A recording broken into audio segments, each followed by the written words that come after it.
Park in Milwaukee, and we are set for baseball tonight, Thursday night baseball in Brewtown. It's the Milwaukee Brewers and the Philadelphia Phillies, the first of a four-game series and the first meeting between these two clubs since April. Phillies coming in with a magic number of 5 right now. Prince Fielder back at it. He's making a bid at that RBI mark this season. He and Ryan Braun back in the lineup. Casey McGee making a run at Rookie of the Year. You see Ryan Howard and Jimmy Rollins and Jason Worth and company. The Phillies bring a whole lot of offense to the ballpark here tonight. And hi, everybody. Brian Anderson along with Bill Schroeder. Great to have you with us. We're looking forward to seeing the Phillies once again, the reigning world champs, back in Miller Park for the first time since they sprayed champagne here last October, Rock. And certainly some players to watch in this series. A big offensive unit, both with the Brewers and the Phillies. How about the tandems we'll see in this series? You can see what Ryan and Prince have done all season long. We've been talking about these two guys all season long, how good they have been, and certainly the keys to the offense for the Milwaukee Brewers. You got some inconsistency around these guys, but as a tandem, these guys have been tremendous. And talking about consistent, guys around these two have been consistent as well. Ryan Howard, a former MVP. Jason Worth, a guy that you don't hear a whole lot about, but he just continues to drive in the runs. When you talk about these four guys combined, their numbers, 147 home runs and 456 RBIs. That's not too bad. And over 500 strikeouts as well. But you see where they stand right now. Braun and Fielder at the top in baseball as far as the tandem goes. And there's Ryan Howard and Jason Worth. Worth with 92 RBIs. Howard is just behind Prince Fielder with 130. Stay with us. 4 games to go on the home schedule. The reigning world champs in town. Jeff Suppan against J.A. Happ. Brewers baseball on Fox Sports Wisconsin is presented.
It's in it. It's the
Miller Park provided the home for this story, proving once again that home is where the heart is. In baseball, we don't remember games, we remember moments, and this season was no different. Happy opening day to everyone.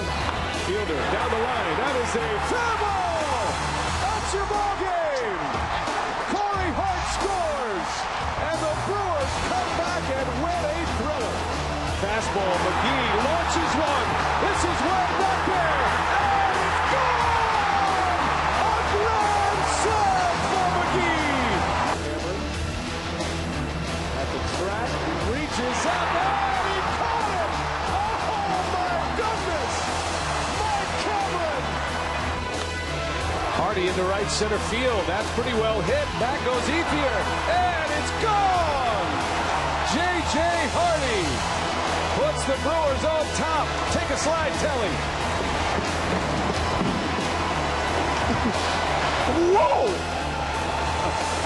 Hey, that was pretty cool. I can't believe I did it.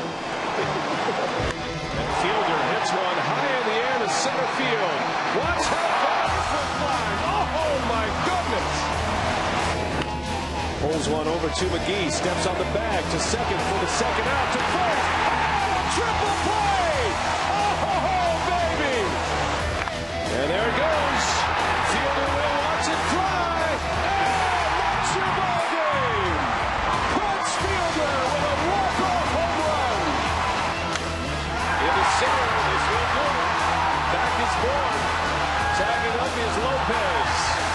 And he will score. And Prince Fielder stands alone.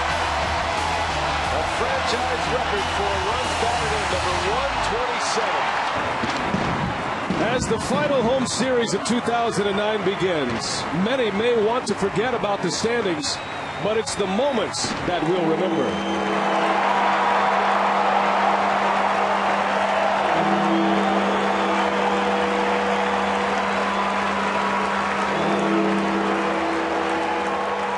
Just 4 days left to make some new memories here at Miller Park as the reigning world champs, the Philadelphia Phillies, are in town. And we're set for baseball tonight. First of a 4-game series with Philadelphia. Jeff Suppan on the mound against J.A. Happ this evening. And Suppan's first pitch is in there for a strike, and away we go. Jimmy Rollins, Shane Victorino, and Chase Utley will start it for Charlie Manuel's Phillies. Phillies come to town with a magic number of 5 to earn their way to their 3rd straight postseason. Philadelphia has lost 2 in a row, including last night. A blown save for Brad Lidge, and the Phillies lost to the Marlins.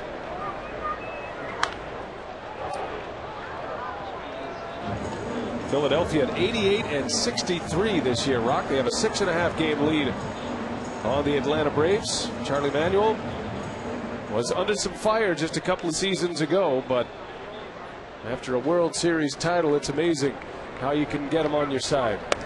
And he certainly deserved it. The Phillies, the reigning world champs, and look like they're headed back to the postseason again. They're doing everything right. I guess the only question mark for the Phillies right now is that closer spot. Offense has been very good all season long, and the starting pitching has really come around. Rollins sends one to Cameron for out number 1. Let's give you that Philadelphia starting lineup turned in by Charlie Manuel tonight. And it's brought to you by Subway. You've got Jimmy Rollins, Shane Victorino, and Chase Utley at the top of the order. The middle of the order as good as it gets with Ryan Howard, Jason Worth, Nani Banez tonight. He was a late scratch. Ben Francisco is in there tonight with Pedro Feliz, Paul Bacco, and J.A. Happ, the rookie left-hander. And the Piggly Wiggly scatter report on Suppan. He's trying to get a nice strong finish to the season. His September has been pretty good at 255 earned run average in 4 September starts. His action on his fastball has been terrific. Good movement, keeping the ball down. And Chase Utley, look out for him. 9 for 19 career with a home run against Jeff Suppan.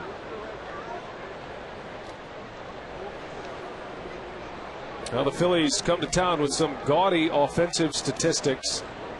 And they've gotten excellent pitching from their starting rotation as well. As Victorino pops it foul and out of play.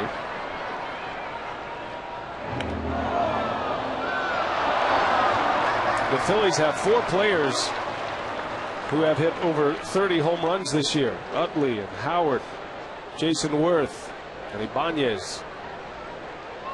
Victorino is in a tie for the league lead in triples this season. And a good balanced lineup, a lot of speed, a lot of power. As Victorino serves one into left, a base hit. Yeah, and that's what he does, a switch hitter that hits the ball all over the diamond. Jimmy Rollins and Victorino, both switch hitters at the top of the order, really setting the table for guys like Utley, Howard, and Jason Worth.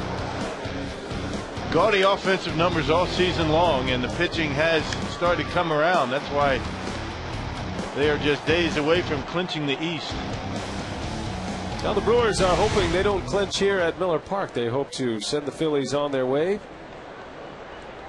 Last time the Phillies were in this ballpark, they sprayed the champagne as they advanced to the league championship series. They won the division series in 4 games. Suppan was on the mound for that 4th and final game of the season last year for the Brewers. Philadelphia would go on and win a dramatic series against the Dodgers, and then of course they would beat the Tampa Bay Rays for the World Championship. Chase Utley having another big year this year. 31 home runs, 91 driven in. You talk about the top tandem in baseball with Braun and Fielder. With the Phillies, you have some options there. You know Ryan Howard is going to be in that top run production spot. But between Jason Worth with 92 RBIs and Chase Utley with 91, it's a pretty good compliment around the big man, Ryan Howard. Yeah, top of this order, just, you know, they get on base. I mean, Chase Utley not only with the big power numbers, but a .412 on base percentage, hitting almost 300.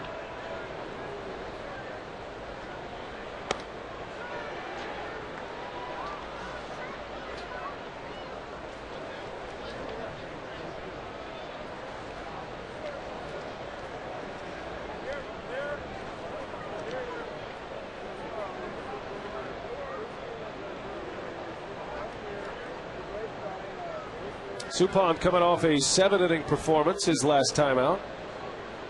Matter of fact, he's posted back-to-back games of 7 innings, which gives him 4 for the year. He had just 2 outings to go 7 innings until that start against the Cubs at Wrigley on September 14th.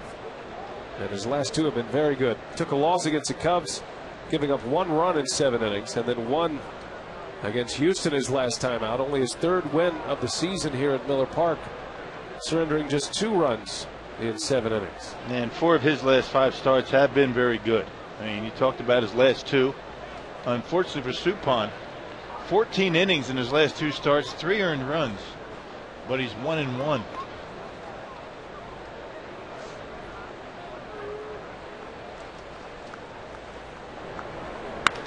There's a shot. Oh, great play. Lopez to second. Escobar not in time. Wow, what a play that was by Felipe Lopez. Well, he's been picking it lately. He made a couple of great plays in that Cup game last night.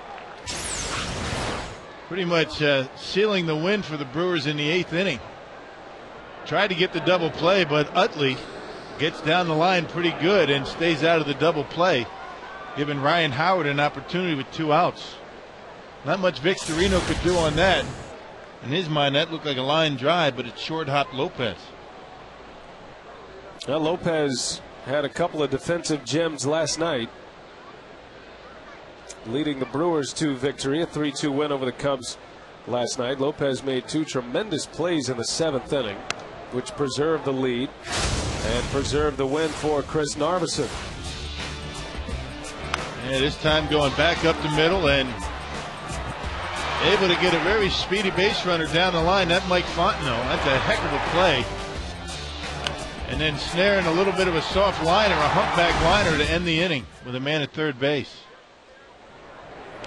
And a lead the Brewers would not relinquish yesterday. Big shift is on for Ryan Howard. He gets the Prince Fielder treatment with the defensive alignment. Howard with his 4th straight season over 130 runs batted in. He's 2nd in the National League right now with 130. Fielder leads the way with 131.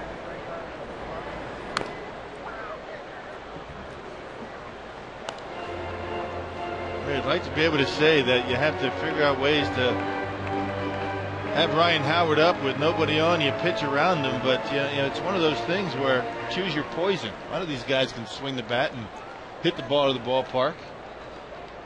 Just got to keep the ball down. That's the key.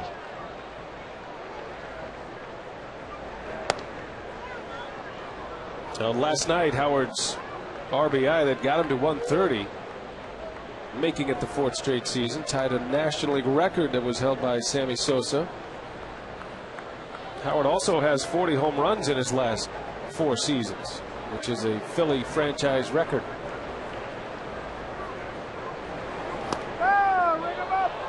Howard comes in tied with Fielder in home runs with 42. Alex Rodriguez the most with 40 plus and 130 plus. A-Rod with 5 among active players. That is a lot of production. Utley takes off. Howard sends one to right center. That's going to fall, and that is going to be cut off by Hart. Utley's going to try to score, and he will score. Ryan Howard drives in another one, and the Phillies are on the board 1-0 here in the 1st inning. I'll tell you, Chase Utley running pretty well. He had that hip problem in the offseason. Off to a slow start, but I tell you what, he's getting down the line. He got down the line pretty good on that one hopper to Felipe Lopez and able to score. That changeup that tried to get away from Howard. Yeah, big long arms, able to hook it and get it into right field. That's a single for Howard, and Chase Utley able to score from first base. So Howard ties Fielder at the top of the RBI list, not just in the National League, but in the major leagues as well.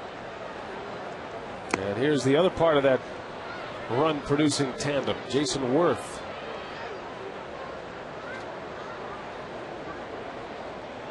The Phillies are well put together. They play excellent defense.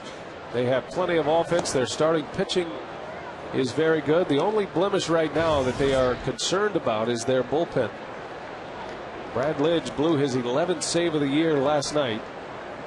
And Charlie Manuel said he's not sure who's going to close games. He's going to go on feel and go on hunch. And that's not a good spot to have any question marks going into the postseason. You need your closer to be locked down and tightened up as you get to the playoffs. It'll be interesting to see a couple of very good offensive clubs, good teams that are having closer problems.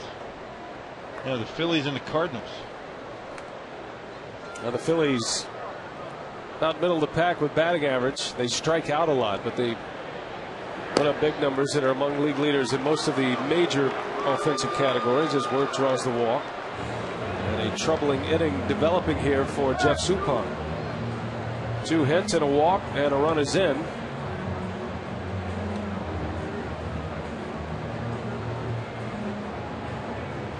Now Supa's had real good location on all of his pitches his last 2 times out, and when he does that, when he can put the ball where he wants to, he's going to get outs early in the count, keep his pitch count low.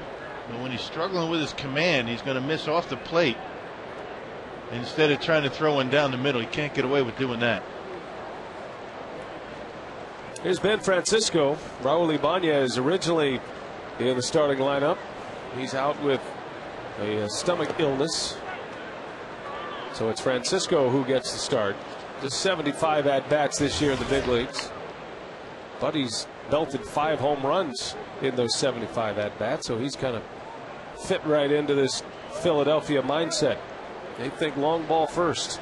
Yeah, you got to hit home runs to play here. And the Philadelphia Phillies, they're always going to be a team that's going to hit home runs just because of where they play their home games in Citizens Bank Park, a bandbox, to say the least. Francisco came to the Phillies from Cleveland. He was part of that Cliff Lee trade. Phillies sent Cleveland 4 minor leaguers for the 2 big leaguers at this point, Cliff Lee and Ben Francisco. That has been a big trade this season, maybe one of the most impactful trades we have seen. Of course, Matt Holliday probably leads that list with the Cardinals, but don't underestimate the Cliff Lee deal to Philadelphia, and they'll have him next year as well.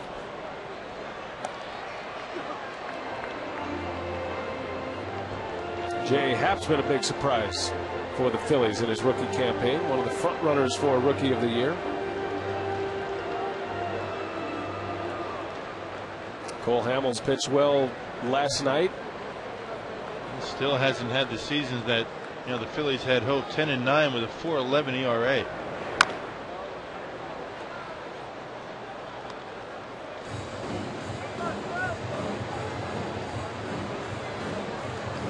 There's Joe Bland next to Cole Hamels.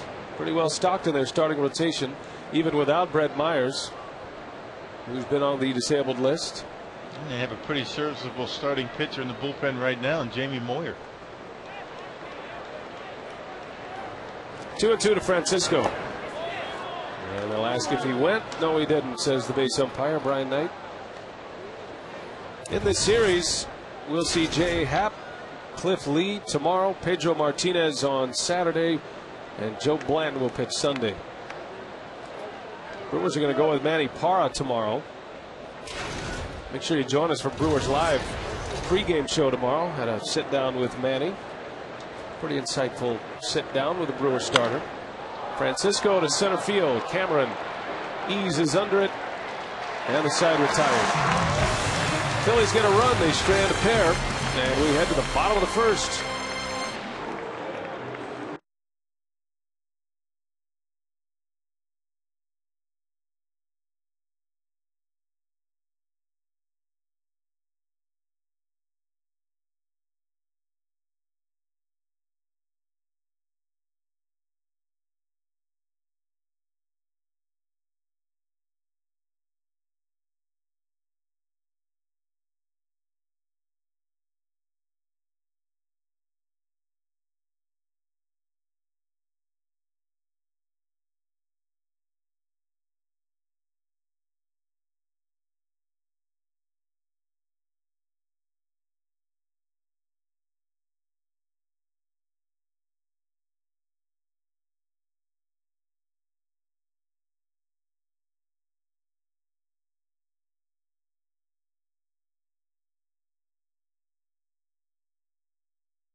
Brewers will play catch-up tonight. Subway lineup turned in by Ken Maka, Felipe Lopez, Corey Hart, and Ryan Braun at the top. Fielder, McGee, and Cameron in the middle of the order.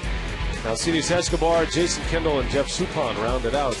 And a lineup that will face the 10-4 J.A. Happ. And the Piggly Wiggly scouting report. Well, is he going to be Rookie of the Year? He's certainly a candidate. He's put together a nice season, started in the bullpen, and now in the starting rotation. Done very good on the road, a 1.91 ERA and 6-2 record away from home. And very aggressive inside, not afraid to come inside and right-handed hitters. Happ from the Midwest. He's from Spring Valley, Illinois, a couple hours from Miller Park. And a Northwestern graduate. And what a surprise he has been. Brewers have faced him only once. He was pitching out of the bullpen when the Brewers last saw the Phillies in April, and he struggled that day as Lopez lines one right to Jason Worth for out number one. Phillies are very good defensively, only 70 errors. They have the second best fielding percentage in the National League with Francisco, Victorino, and Worth in the outfield. Feliz, Rollins, Utley, and Howard around the horn. Paul Bacco catches for Philadelphia. He catches J.A. Happ. And the former MVP, Jimmy Rollins, anchoring that Philadelphia infield.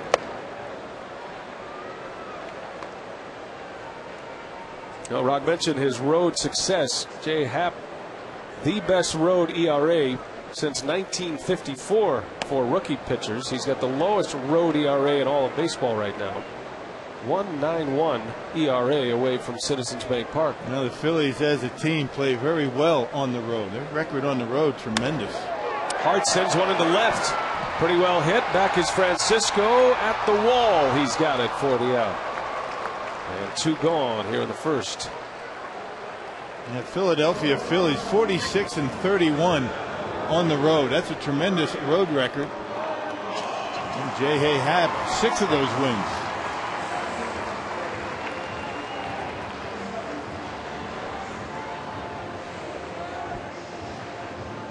There's Pedro Martinez. He'll get the ball Saturday against Braden Looper. He's been a nice story for the Phillies as well, but had to miss his last start and a neck injury. Jay Happ was removed from his last start as well in the 3rd inning.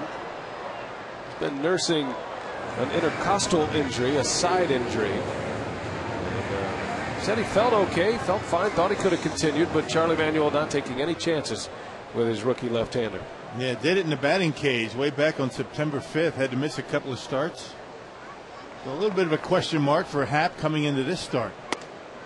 And you got to wonder what the pitch count's going to be on him. It's been a while since he's been out there, and been able to stretch it out.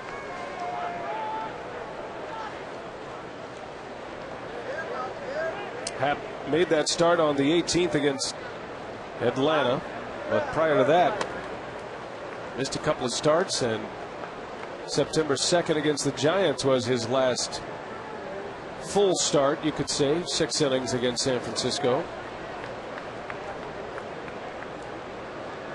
So 1 trip to the mound in the last 22 days, and it was just 3 innings. As Braun slices one foul.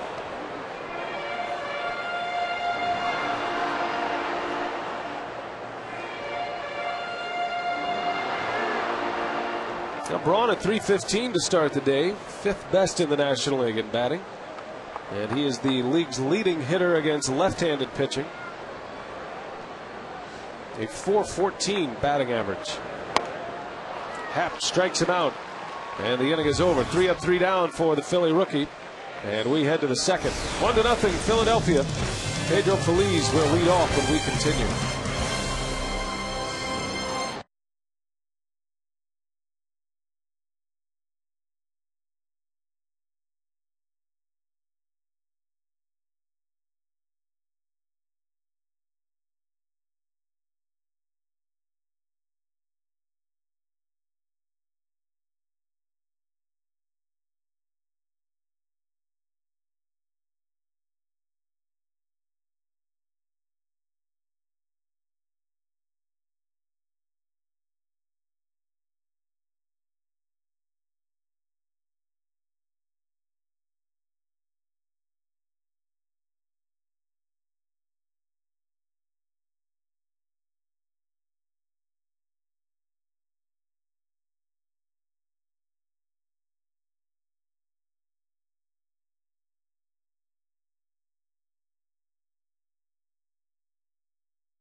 Well, catch all the action of 2009 Major League Baseball postseason on Fox and TBS.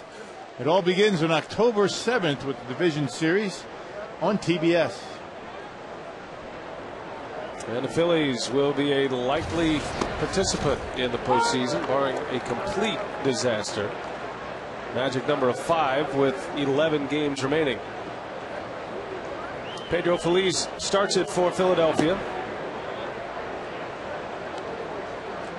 You know you have a pretty stacked offense when your 7-hole hitter has driven in 70 runs. They have plenty of base runners in front of him this season. Feliz, a defensive whiz at third base. Productive at the plate as well.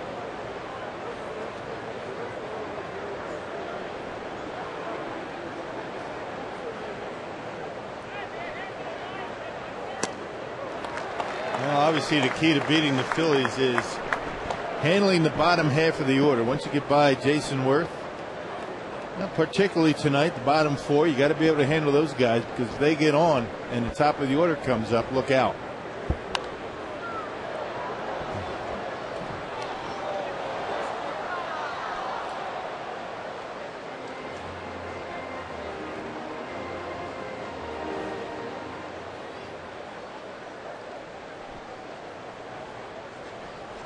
Two balls, 2 strikes on Feliz. Right off the end of the bat, and a cue shot base hit. So the Phillies already with 3 hits. And a leadoff base runner the second. Jeff Suppan starting with his outing at Wrigley Field in Chicago. He's shown good movement and good command in his back-to-back 7-inning performances. Yeah, last 14 innings for Suppan before tonight. Only 8 base hit. Did not walk a batter against the Astros his last time out. With 7 strikeouts. It's all about location for Suppan, and he's had pretty good location his last 2 times out. There you see the numbers for Suppan in his last 14 innings.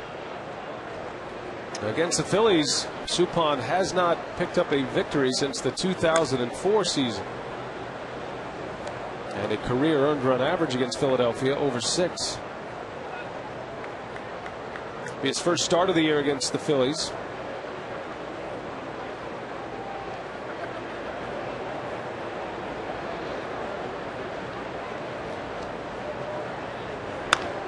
Paul Bacco rolls one to Lopez. Nice short hop pickup by Escobar. And the Brewers get the lead out at second base. You can really tell that Lopez is feeling a lot better. That hamstring, those hamstring issues that have been plaguing him all year. He's moving around pretty well, and Escobar showing good hands, making the short hop, and they get the lead runner.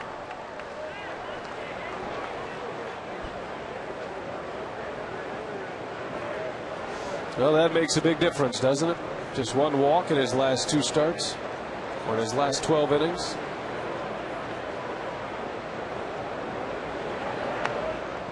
Happ gets a bunt down. Kendall's going to second for 1. Escobar the turn, not in time. Happ legged one out and keeps the inning alive. And he had to run. He was running hard down the line because Jason got on that one quickly. Talk about deadening a bunt. And that ball about 3 feet in front of home plate. A good throw by Kendall to second base. And had Happ not been running hard all the way, that would have been a double play. What a job by Jason Kendall getting out there. A perfect strike to Escobar, and Happ hustling down the line, avoiding the double play.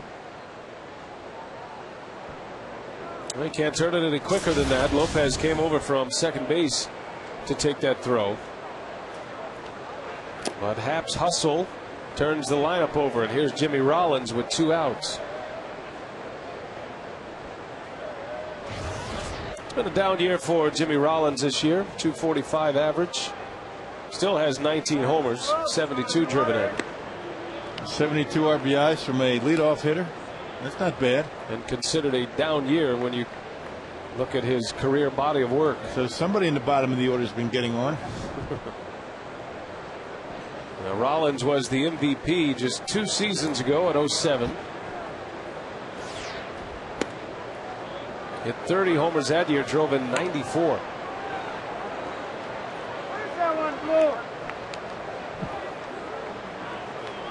Batting average and on base percentage, not where Charlie Manuel would like it. Let's get that .244 batting average, but an on base percentage of just .289 from the leadoff spot. And he pops this one up. Lopez will make the catch. And the inning is over. Scoreless frame for Jay Happ. Showdown coming up. Happ versus Casey McGehee as we head to the home second.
Fans were given this poster in the Brewers campaign to get Casey McGehee some votes for the Rookie of the Year. And why not? His .302 batting average, 15 home runs, and 61 RBIs ranks in the top 3 amongst all National League rookies. He's also had some great moments here at Miller Park this season, from his first Major League home run to his first Grand Slam to turning a triple play. And I had a chance to sit down with Casey to reflect on his season, and you can catch that interview on Brewers Live Sunday, the last home telecast of the season. And guys, he has really made a strong case for their Rookie of the Year award.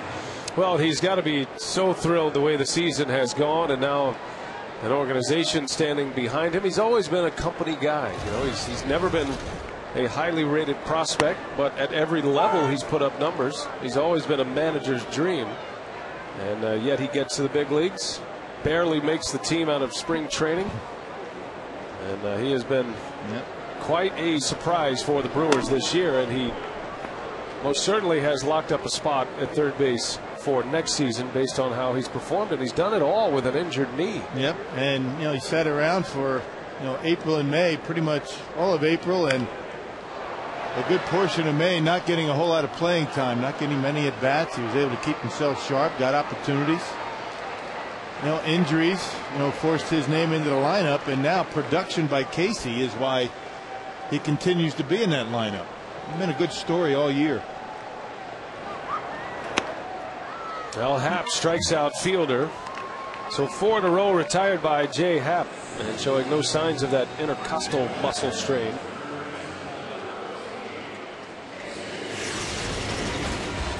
Well, here's the Powerball home run leaderboard as it stands right now. Fielder tied for 3rd in the league with Ryan Howard, 42 home runs this year. Braun still sitting on 29. Casey McGehee in there with 15. And here's the matchup we've been looking forward to. The 2 dynamic rookies, Jay Happ and Casey McGehee. Both will get votes this year. Happ's probably the front runner, but there are a lot of folks, including Davey Nelson, who feel that pitchers should have their own Rookie of the Year category.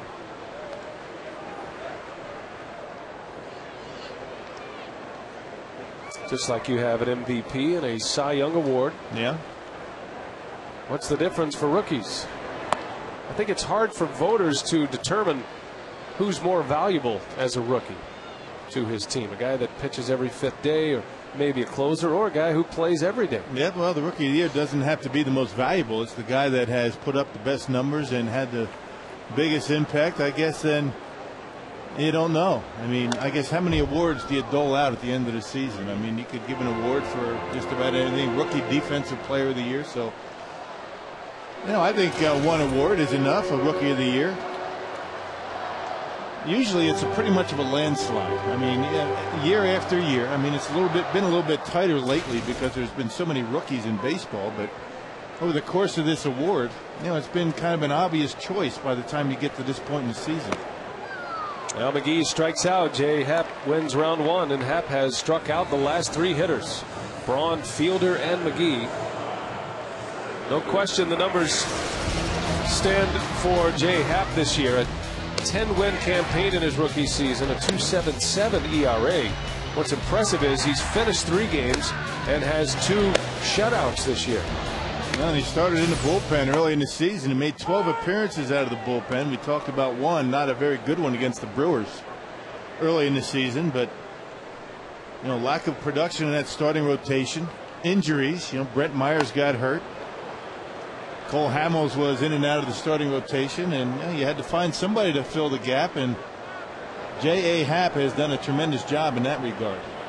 A lot of pressure on his starts because the Phillies have been a pennant contender all year. I think that's worth something when you talk about Rookie of the Year. Jamie Moyer sent from the starting rotation into the Phillies bullpen. And Happ strikes out the side. 4 consecutive Ks for Happ.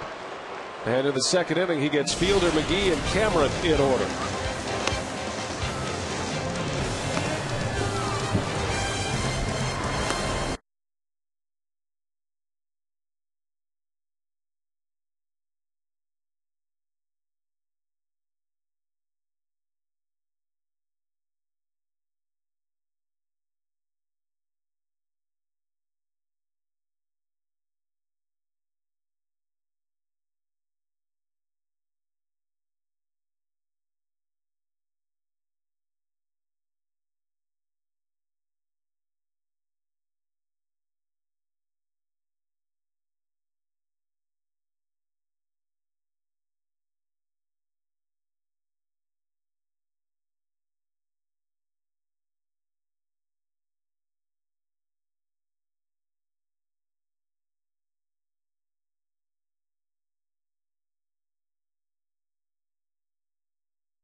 By Blaine's Farm and Fleet. You'll always find value at your local Farm and Fleet. By Piggly Wiggly. Shop the pig and save. And by Ho Chunk Gaming, Wisconsin.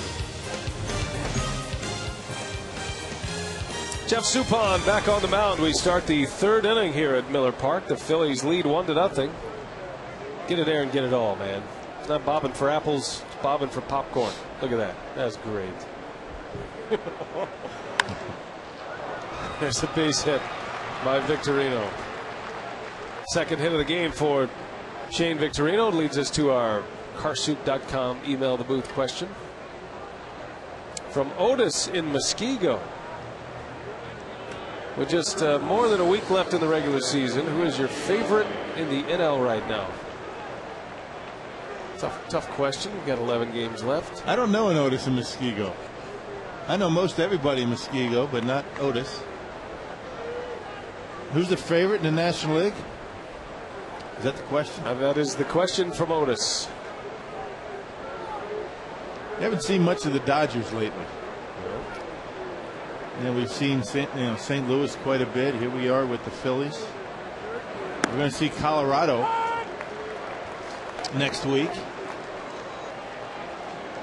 I like the Cardinals. Yeah. I like the Cardinals because of their offense. I think their starting rotation is solid.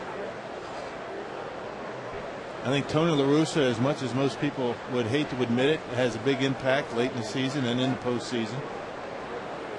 Good manager, able to get the most out of his players.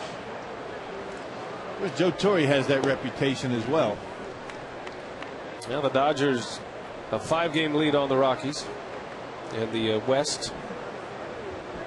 Cardinals have the best collection of starting pitchers. They have Carpenter and Wainwright and Joel Pinheiro at the top of their rotation, which can be a great equalizer. But like the Phillies, the Cardinals have questions in their bullpen.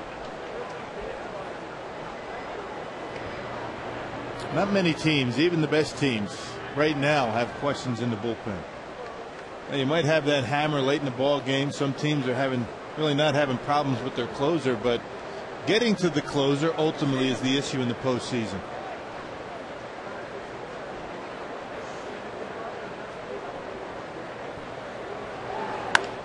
Utley sends one down the left field line. Braun's got a long way to go, and he runs it down. Ryan Braun, an outstanding play. And Utley is retired. That was covered some ground. Nice running play. He got a good jump on that baseball. And because of Ryan Braun's good speed, able to get it down the line. That was a fair ball. Boy, off the bat, I thought that was a double. Ryan playing deep for Utley like he should. He's got a lot of power. Able to get there in the corner. First out of the 3rd inning. Victorino was on the bag at second base when Braun made that catch. Had to retouch the bag and then return to first. Here's Ryan Howard now.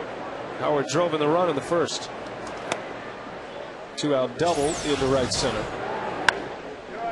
Now look how far he has to go to make this catch. It's slicing away from him too. And not a lot of room between that foul line and the wall. Nice catch.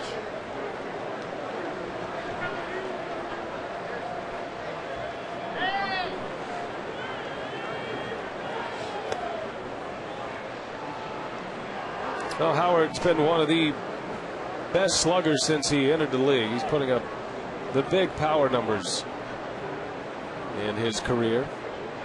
I mentioned the 4 consecutive years over 130 RBIs, 4 years with over 40 homers.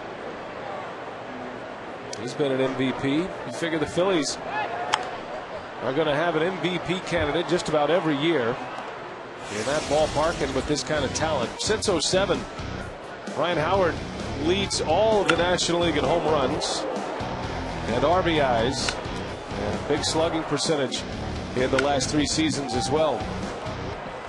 And he's really stepped up his game defensively. No longer a liability at first base. He worked hard in the offseason to improve his glove work at first, and it has shown this year. He's a lot like Fielder in that category. Cameron makes a play, and Howard is retired, and a big out for Suppan in this 3rd inning. Yeah, 13 errors for Ryan Howard, 7 for Prince. Hey fans, visit the official online shop of the Milwaukee Brewers at brewers.com. Browse the largest online selection of authentic team gear, including caps, t-shirts, jerseys, collectibles, and much more. Get your team gear straight from the source. Shop the brewers.com shop.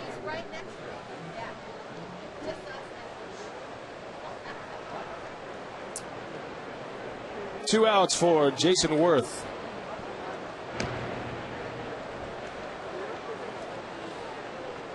Worth had a big NLDS last year against the Brewers. Yeah, Worth and Victorino, I mean, really stepped it up in the postseason against Milwaukee in that division series.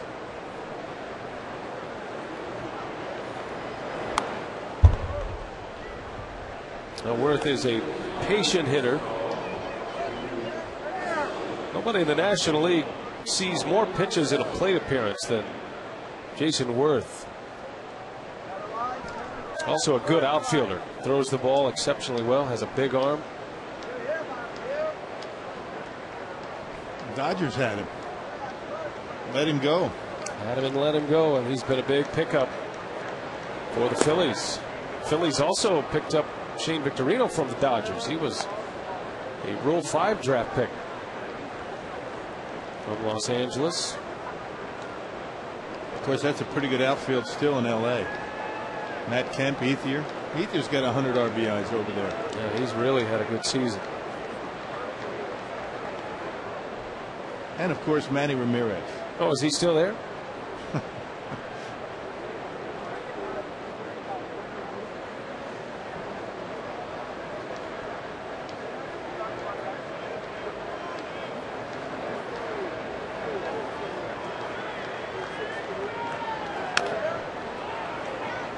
There's a good note today in the Phillies game notes about Jason Worth. You know, we talked about how well he has done against Milwaukee in his career.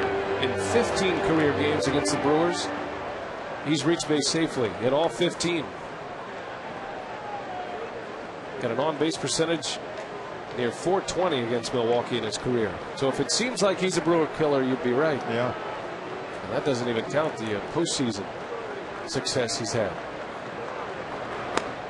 Suppan strikes him out. He burns off the edge. And his first strikeout ends the inning. A backwards K hung on Jason Worth. Bottom of the order coming up. Escobar leads off.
Keyword Brewers on there, and we'll reveal the answer during our postgame show tonight.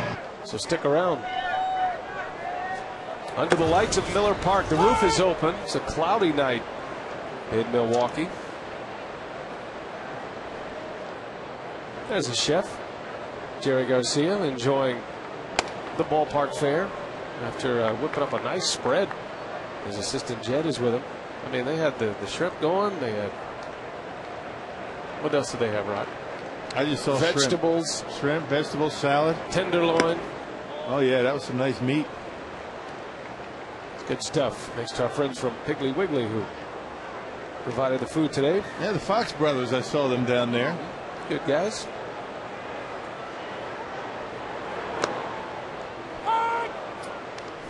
So our crew has to be the most well-fed crew in all of TV sports today.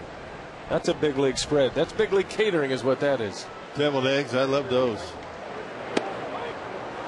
Happ strikes out Alcides Escobar, and he has 5 consecutive strikeouts. You know, the one thing I remember about the Fox brothers, one of the brothers anyway, I forget his first name, but he advised me when I was cooking down there at the loading dock for the crew. He told me that I shouldn't flip the bratwurst, you know, the Clemens bratwurst with tongs. He said, do it with your fingers. Ah. But the problem is, that gentleman is missing a finger. So why would I want to do that? I said, is that how you lost your finger? I prefer tongs, actually. I will use the tongs, thank you. Or a spatula, or just roll them. Your shoe. With a knife or something. yeah. At a risk of finger. Jason Kendall sends one into left center. Francisco dives, can't get it. That's to the wall. Kendall thinking about third. He's on his way. And the throw is cut off. Kendall. Not with the most graceful slide in the world, but he ends up at third base with a triple. That's his second triple of the year. No, he thought about the head first slide, realized he didn't have to, and then just kind of fell down on third base. I think mostly out of fatigue. It's more like a collapse than a slide. Now the Brewers able to put one in play, and a pitch out away from Kendall. Hits it into the gap. There's the mistake that Francisco makes. There you see it. I don't know what that was. That was a sniper is what that was. That's about a 3 on a scale of 1 to 10. Oh, boy. Suppan breaks his bat. And Happ will retire Suppan. Kendall unable to score. Second out in the inning. First time Suppan has swung the bat in a while. They're still having a good time with Jason Kendall. Hope Jason's all right. I mean, he's still got his hands on his knees down there and got the head down. Hope he didn't hurt himself. I think only his pride is injured. I think that the way he went into third base, hurting himself was a distinct possibility.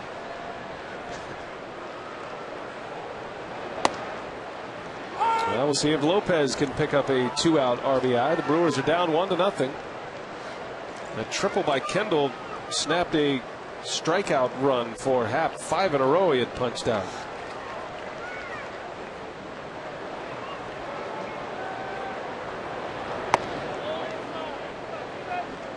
Lopez hit the ball sharply in the first inning against Happ. Lined out to Worth and right.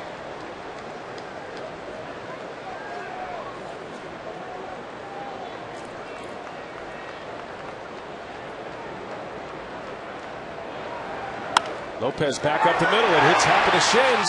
And a race to the bag. Utley's throw gets away from Howard. A run will score. And the Brewers have tied it. I think he missed first base because the first base umpire never called him safe. Brian Knight still watching Felipe Lopez as he steps on the bag now. Let's take a look here. Let's check it out. A quick throw by Utley. Yeah, he got the corner of it. He never did call him safe, though. You're right. Which is why I thought that perhaps Lopez missed the bag. But he did get it. That'll be a base hit and an RBI, so tied it up. Howard was expecting a short hop from Utley. And he got handcuffed on that throw. If Howard makes the catch, Lopez is out. But a tough play out of the ordinary for Utley. And the Brewers have tied it. Here's Corey Hart with 2 away.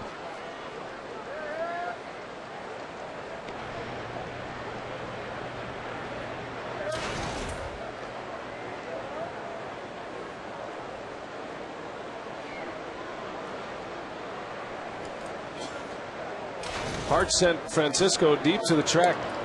His last time up, he flew out to deep left field.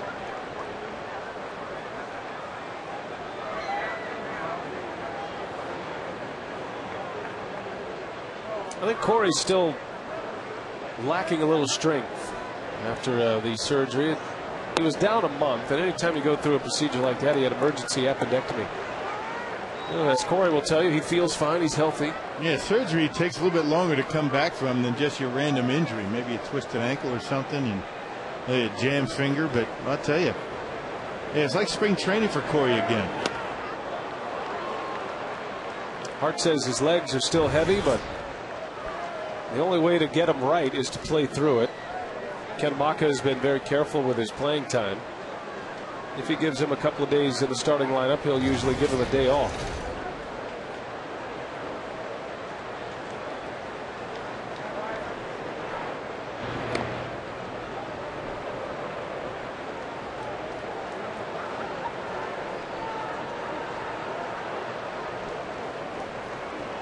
Hart's been out of the lineup since Monday.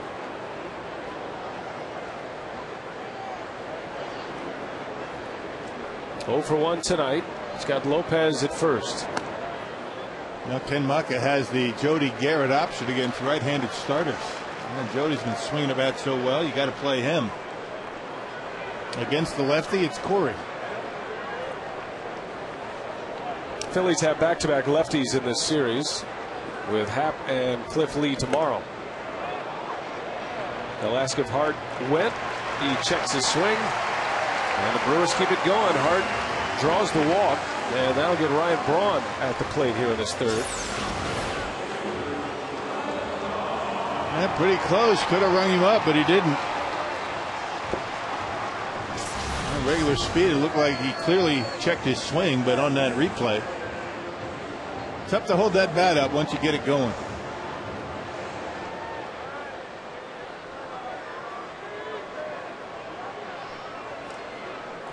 All tied at 1. The Brewers with a run in this third inning. An RBI infield hit by Lopez.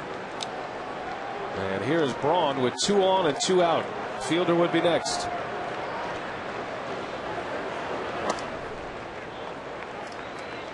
Just watching J.A. Happ, he reminds you a lot of Cliff Lee. Happ's a little bigger. He's 6'6". 2 lefties in that starting rotation that have pitched very well this year. Cliff Lee has 7 wins. Picked up just before the trade deadline by the Phillies. Now all of a sudden Happ behind in the count. Yeah, struck out 5 in a row, and now outs are tough to come by. He talked about it. It's been a long time since he's really pitched and been able to stretch himself out because of that injury. Fatigue might be an issue. But a little bit too early for that. It's only been 41 pitches.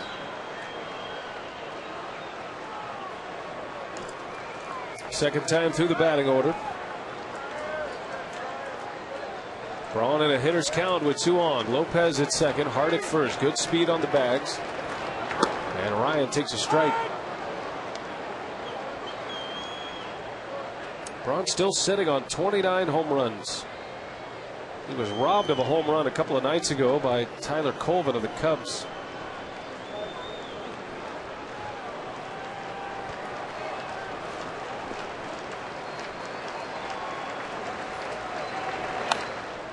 Braun has not homered since September 11th in Arizona, when he homered against left-hander Doug Davis. Had a good pitch to hit right there. Ryan a little bit upset with him.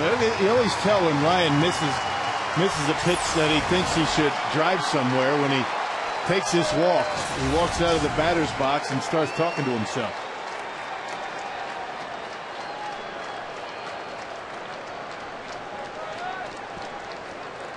Two balls, 2 strikes to Braun. Fights another one off. Despite the lack of home runs, Braun hitting at a sizable clip here lately. His last 8 games, a .438 batting average. He's been able to get his hits. Has 10 hits on this homestand. Needs 15 hits for 200. Can he do it? I think he can. 11 games left, including tonight. He does lead the National League in multi-hit games. Happ strikes him out. Boy, tough at bat, but Happ punches out Ryan Braun for the second time. And the inning is over, but the Brewers score a run to tie it. When we come back, we'll visit with Chris Narveson live in the dugout.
with no walks by a rookie pitcher in franchise history. So another historic night last night. Career highs for Chris Narveson in innings pitched and strikeouts. And Chris Narveson joins us now in the Brewers' first base dugout as we get started in this fourth inning. Congratulations on last night's performance. I'm sure it meant a lot to you, but tell us, did you have more in the tank when you were asked to leave the game after 5 2/3? Oh, yeah. You have a bunch of adrenaline running out there, and it felt great to go out there and pitch and be able to get to that position. But, it's always up to the manager. You got to do what he says. But it had to be a big thrill for you. 10 strikeouts, 7 of them the called variety, Chris. You had great control. Can you think of anything, any adjustments you made to be able to put the ball exactly where you wanted it all night? No, I just try to make pitches and try to get the outs when I could. I knew it was kind of went with Kendall. He's a veteran catcher, knew the hitters, so it made it easy for me to go out there and just throw my game, execute the pitches. I guess one of the objectives last night was to establish and throw some more changeups. That pitch is working for you pretty well. Yeah, definitely. When you're starting, I know it's something that you got to be able to incorporate 3 pitches, and having that changeup to be able to go along with the curve and the cutter make a good combination to be able to keep them off balance. Joined by Chris Narveson in the Brewers dugout, and we made the comparison last night. Jamie Moyer of the Phillies is a guy that really didn't get established as Francisco sends one to the corner. Braun cannot make the play, and Francisco is into second base with a leadoff double. But Jamie Moyer, Chris, he's a guy that really didn't get established as a starter until he was 26 years of age. You're 27. Do you think there's anything to that? I mean, you're a guy that has certainly paved the way and paid his dues, and now maybe you'll get that chance. Definitely. I think you got to learn how to pitch, and you got to know how to approach the hitters. And it takes a lot of hard work. It's not something that you can just acquire over a few days. You got to spend your time and put your homework in. And, I envy people like Jamie Moore as you sit there and watch him and Glav and all these lefties that come along. They perfect their craft over many years, and it's quite an accomplishment. It was an enjoyable game. We appreciate your time tonight, and good luck your next time around, Chris. All right, thanks, sir. That's Chris Narveson, 5 2/3 last night and 10 strikeouts. And even Ken Maka said, he could have gone more probably, but he didn't want to take the game from him at that point. Well, you don't want to put your pitcher in a position to lose the ball game. As Feliz sends one down the line, that's going to play to run. And immediately the Phillies come right back with back-to-back doubles and take a 2-1 lead. Yeah, the last thing that Maka wanted to have happen was for Ramirez to come up there in that situation, hit a home run, and all of a sudden you turn a very good outing and a positive outing, something that Narveson's going to be able to keep with him for 5 days, and you turn it into a negative. You end up with a loss. So you'd rather take a guy out too soon, particularly a young starter, before things get bad. And the Phillies regain the lead very quickly, back-to-back doubles. From the bottom of the order at that.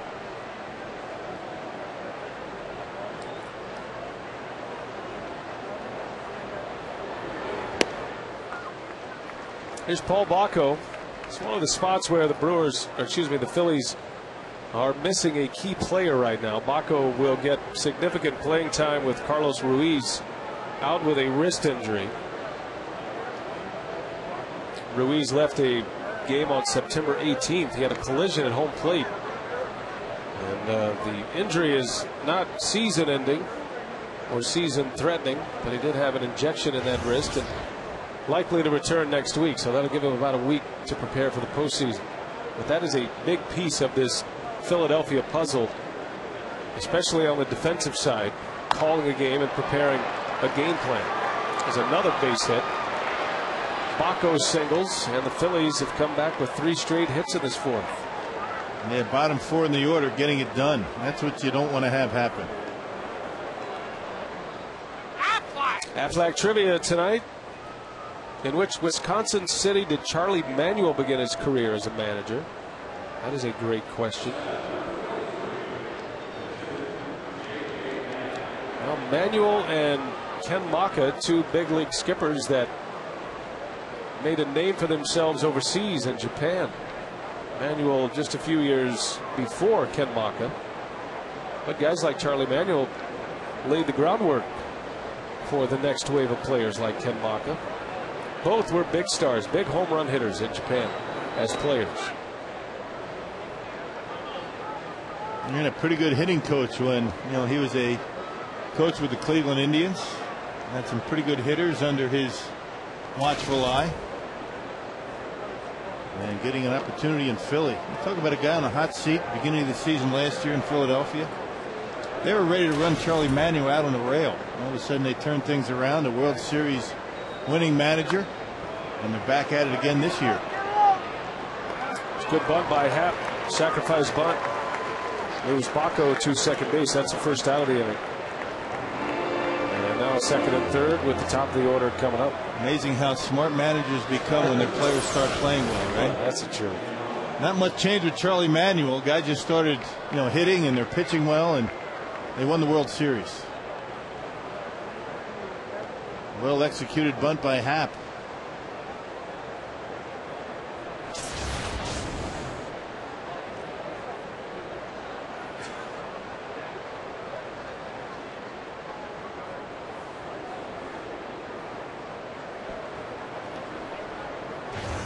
Jimmy Rollins with runners at second and third. Rollins is 0 for 2. And now Suppan and Kendall want to work it out. Charlie Manuel has ties as a player to Wisconsin as well. In 1967, he won the Midwest League Triple Crown, playing for the Wisconsin Rapids that year in the late 60s. Played for 2 big league managers. A couple of good guys to learn the craft. Billy Martin and Walter Alston were his big league skippers. And then he went to Japan and put up monster numbers. Obviously, style more like Walter Alston than Billy Martin. You don't see Charlie getting too worked up too often.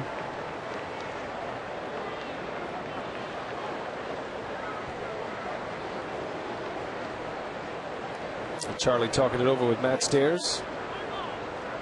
He proved to be a nice pickup last year. Phillies got him on September 1st from Toronto, and Matt Stairs broke up Dave Bush no-hitter in Philly this year. He hit a home run. Stairs has the most pinch hit home runs in the National League this season. That cross-up, that ball, not what Kendall was expecting. They went out to the mound. They had a discussion. And somebody crossed somebody up. Suppan throwing a fastball. Looked like Kendall. They're expecting a breaking pitch. Those are the kind right there that knock the glove right off your hand.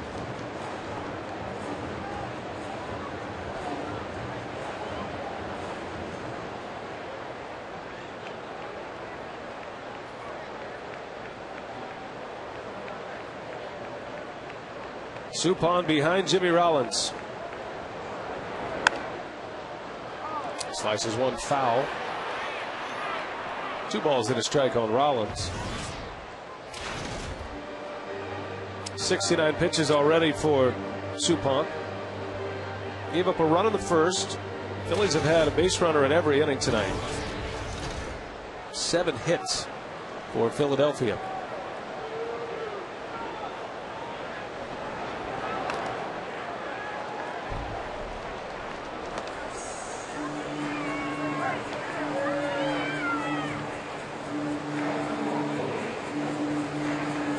Yeah, 7 hits for the Phillies, 4 of them coming in the bottom of the order.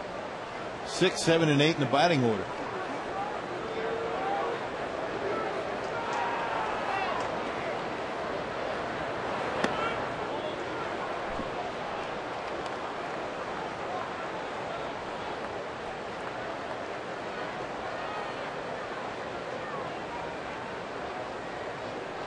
Well, Jimmy Rollins, a career low on base percentage this year. And he's on for the first time. Suppan walks him, and the bases are loaded, and the muscle is coming up for the Phillies. Only the 41st walk issued to Jimmy Rollins this year. That's not very good for a leadoff hitter, especially a leadoff hitter that can steal bases. 41 walks, but 30 stolen bases. nearly as many steals as walks. He came into that at bat with 635 at bats. That's why the batting average is so low. Victorino with the bases loaded. Victorino hit the big grand slam home run last year in the playoffs in game 1. Or game 2 rather, against CC Sabathia. That was as a right-handed hitter. 10 grand slams this year for the Phillies. Victorino has 1 this season. Brewers need a double play ball. Victorino tough to double up. He's a fast runner.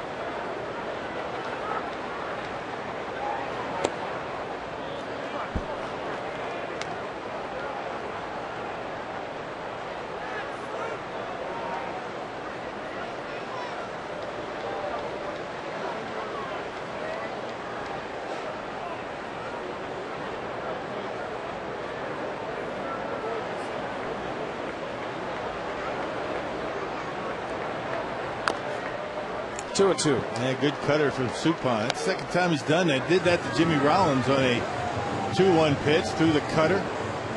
Fouled it off.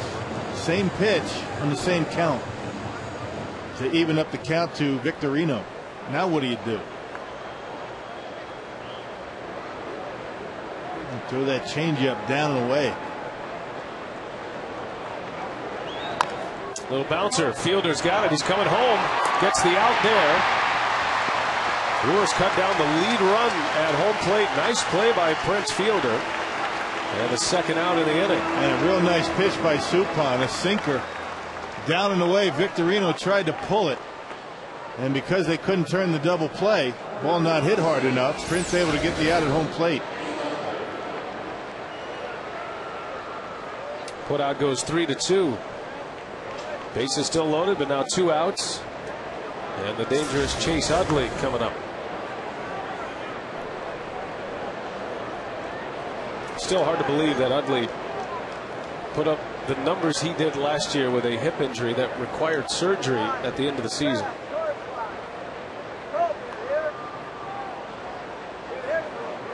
Utley was an all-star last year, hit 33 homers, drove in 104.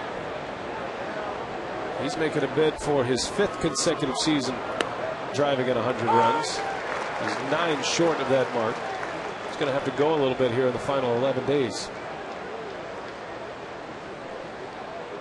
Talk about production from the second base position. Yeah. And his left-hander's pretty well also. Strikes out a lot, but you don't mind that when you have a second baseman with 31 home runs.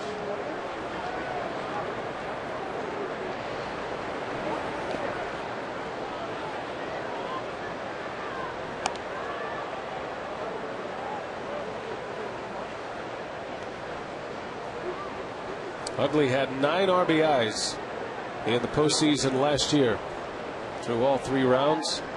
9 RBIs in 14 games, including 3 home runs. He delivered when it mattered most. A turning point at bat right here for Jeff Suppan. Well, he gets out of this mess with only 1 run scoring in this inning. Got to believe the Brewers are feeling good about themselves in that dugout. Base hit here. Momentum switches to the Phillies. Started with back-to-back doubles. Feliz drove in Francisco for the run. 3 straight hits to start the inning. And the 2-1 is pulled down the right field line. That is a foul ball by inches. Close call for Chase Utley. That fastball up and in. He tried his best to keep his hands in and keep it fair. Hook barely foul as it got down that right field line. Pitch up and in on Utley. That's ordinarily a pretty good pitch to a left-handed batter. Pitch is down and in that you want to stay away from. Utley has that quick, compact swing from the left side.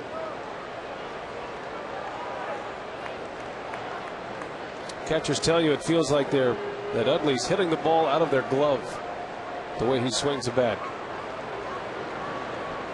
2-2. Utley pops it up. Supon's going to get out of this mess.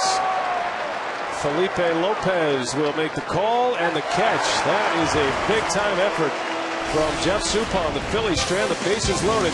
And now the big man is coming up. Brewers down a run. Fielder leads off when we continue.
Melvin and his wife Ellen presented a check for $65,000 to the Susan G. Komen for the Cures Milwaukee affiliate. This year's fundraisers included 3 in-game raffles where fans purchased raffle tickets and a chance to win framed autographed jerseys of Ryan Braun, Prince Fielder, and Trevor Hoffman, which netted nearly $13,000. The Melvins held a private fundraising event at Miller Park on Labor Day weekend where friends and colleagues contributed nearly $34,000. The Melvin family made a personal contribution of $10,000, and Brewers principal owners Mark and Debbie Antanasio also contributed to the fund, guys. All right, Telly, thanks. Great cause by the Brewers general manager. Fielder leads off this 4th inning. The Brewers down a run to the Phillies. It's 2-1. Fielder struck out his last time up. That was a run of 5 consecutive strikeouts for Jay Happ. And Prince sends this one high in the air to left for Francisco, and it's out number 1.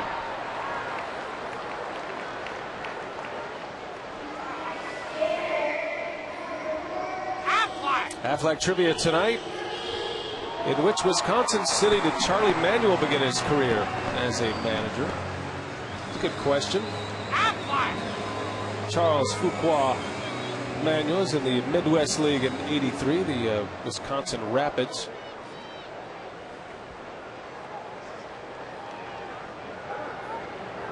I think you gave it away, didn't you? No, you didn't mean to, but I think you gave it away. No. That was in his playing career. Oh, that's his second stint in Wisconsin Rapids. He was a player in the 60s. In '67, he won the Triple Crown. Got it. In Wisconsin Rapids. And then he was a manager in '83. Casey McGee flies out for out number 2. I want to remind you this week, Fox NFL Sunday returns as the Packers head to St. Louis to take on the Rams. Coverage begins Sunday with America's #1 pregame show at 11 a.m. Central. Fox NFL Sunday. 2 outs for Mike Cameron. And Happ throwing darts at this point. Ran into a little trouble in the 3rd. Gave up 2 hits and a walk. Happ has 6 strikeouts thus far.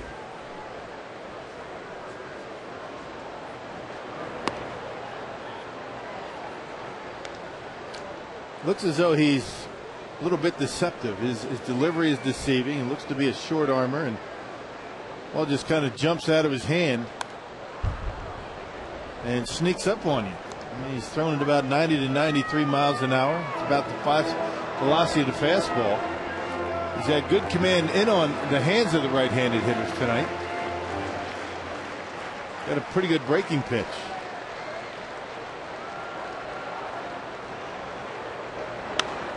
Cameron into left.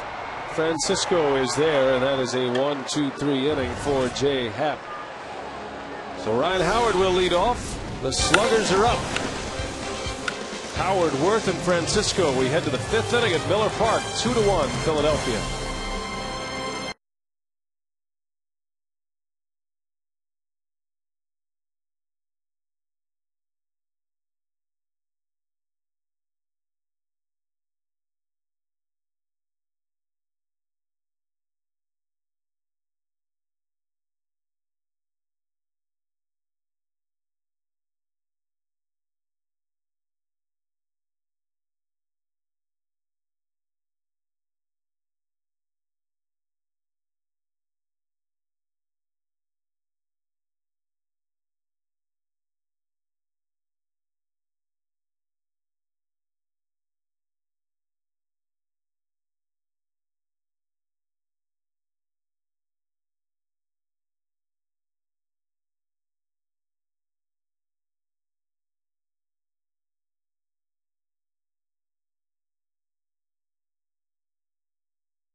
Could have been a whole lot worse. The Phillies had the bases loaded in the 4th inning with the big boys coming up, and yet only managed the 1 run. Suppan back out there. Charlie Manuel has got some concerns about his Phillies ball club. They've won a lot of games this year, 88 and 63. And they have a comfortable lead in their division, magic number of 5. But Manuel would like to see some areas cleaned up a little bit. A little more execution offensively, heading behind runners, driving in runners in situations like we saw last inning. Yeah, but for a team that relies very heavily on the home run ball, they do hit a lot of home runs. 213 home runs so far this year. And the man leading the way is at the plate, Ryan Howard. Brewers know all about relying on the home run ball. It got him to the postseason last year.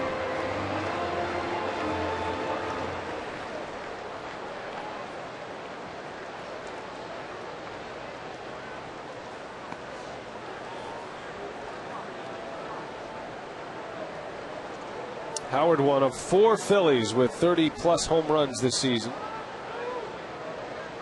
They have 6 on their roster that have driven in more than 85 this year. Yeah, first in runs scored, first in home runs, first in slugging percentage. But they do swing and miss quite a bit. 2 balls, 2 strikes. Oh, Suppan thought he had him rung up. Are you kidding me? Wow. A perfect pitch, and Ryan Howard still standing there with a full count. You got to ring that pitch up, folks. That's a strike. Ring it up. He doesn't need any help. And down he goes. A swing and a miss. Suppan took a little off. And Howard a strikeout victim. That is strikeout number 2 for Jeff Suppan. On strike 4. Nice pitch by Suppan. Cutter down and in. Hey, Ryan Braun and Northwestern Mutual invite you to drop off new or gently used coats tomorrow through Sunday during the Brewers Drive for Charity. Get a Ryan Braun pin with every donation. For complete details, call 414-902-4000. There's a strike to Worth. You got your hat ready? I will gladly don the umpire's hat and complain about that last call. Even if Bruce Fremming's right in here. Goodness gracious. I wonder he's got 130 ribbies. Home plate umpire Doug Eddings. You do notice I have this hat out every night. I put this hat right on top, right here. I put it right on top of the monitors. The umpire's hat. Umpire lid. Just to remind me, it keeps me grounded pretty much most of the night, except for pitches like that last one, that 2-2 pitch. That's when the catcher comes out in it. It was signed by Bruce Fremming. Yeah. Just outside. And it should have said just inside, that last one. Bruce brought in that hat when he starts to call balls and strikes from the booth, which is rare. He says, time to put the hat on, Schroeder. Escobar's got a long throw, a speedy runner, and fielder unable to dig it out.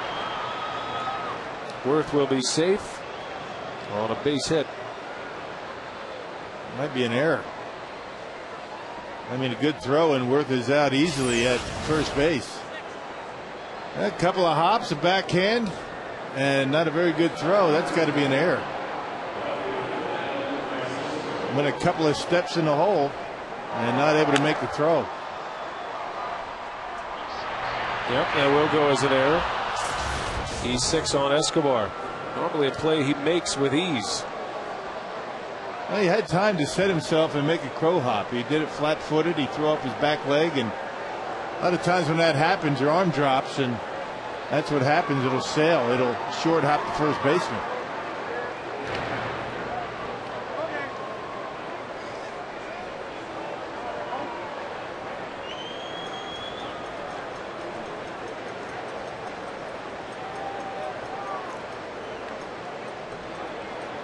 Francisco doubled and scored in the 4th inning. Doubled down the line as Suppan gets ahead of him.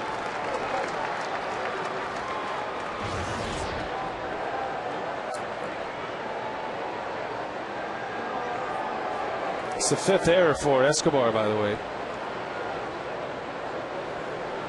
And Suppan will try to work around it.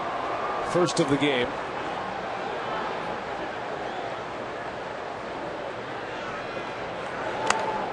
Into center, shallow. Cameron's got a long way to go. That's going to fall. A handle hit for Ben Francisco, a late add to the lineup. He's 2 for 3 tonight. This has been the tough part of the order for Suppan. Bottom of the order. Here's our U.S. Cellular text to vote question this week. Most impressive feat in your opinion. W for Braun's 100 homers in his first 3 seasons, or you can text in X for Fielder's RBI and walk record this year. Franchise records. 234-234 is the text number. We'd love to hear from you. Get interactive with us on Brewers Television, courtesy of U.S. Cellular.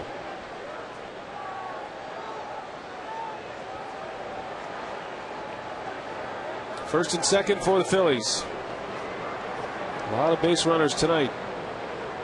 Phillies have already stranded 7 through the first 4 innings. There's a line drive, base hit. Worth is going to try to score. Braun's throw to the plate is not in time. Worth scores. And the Phillies have a 3-1 lead. Back-to-back hits. Bottom of the Phillies order. My goodness. When you work so hard to get through the top 5 in this order, they really haven't done a whole lot.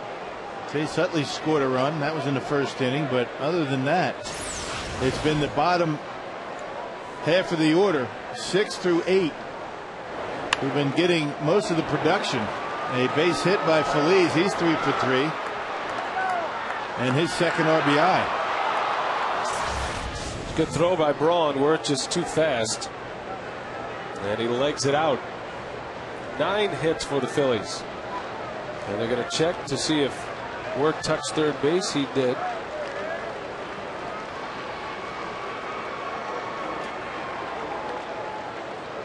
Still just 1 out. Here's Paul Bacco now.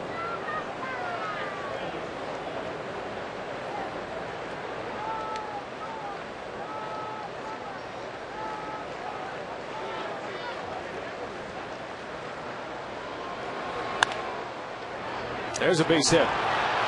Francisco will try to score. Hart's throw from right field cut off. Another run is in, and it's 4-1 Philadelphia. 3 straight hits. And the bottom of the order doing all kind of damage here tonight. And you get through Rollins, Victorino, Utley, Howard, and Worth. The error really opened the door tonight in this inning, in his 5th. It should have been 2 outs and nobody on with the number 6 hitter coming up, but the error at shortstop opened the floodgates, and 2 runs in and still knocking at the door. And you just can't give extra outs to any team, particularly with a team like Philadelphia, number 1 in the league in runs scored. Look at 6, 7, and 8 in the Phillies order tonight. 7 hits in 9 trips to the plate. And 3 runs batted in. Yeah, 7 of the 10 hits. Bottom of the order.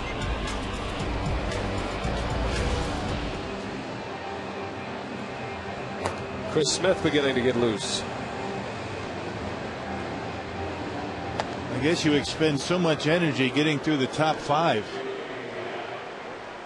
I guess the natural reaction would be to let down, but you know Supan's not doing that.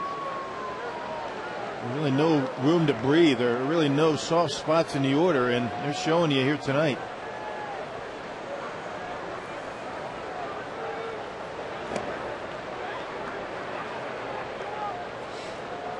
Jay Happ, the Philly pitcher, batting for the 3rd time. Had a sacrifice bunt his last time up.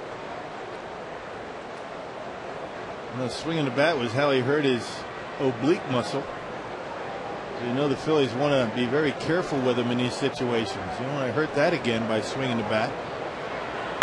There he is. And a line drive base hit. Another run batted in. 4 consecutive hits. And now the Philly pitcher getting into the act.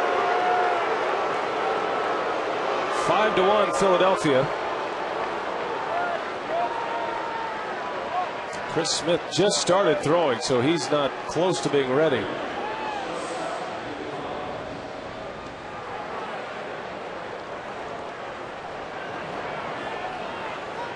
Here's Jimmy Rollins.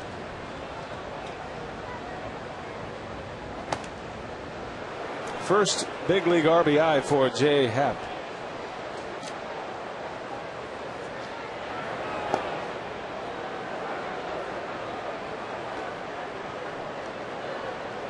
That's been a familiar spot for the Brewers here lately, finding themselves in an early hole.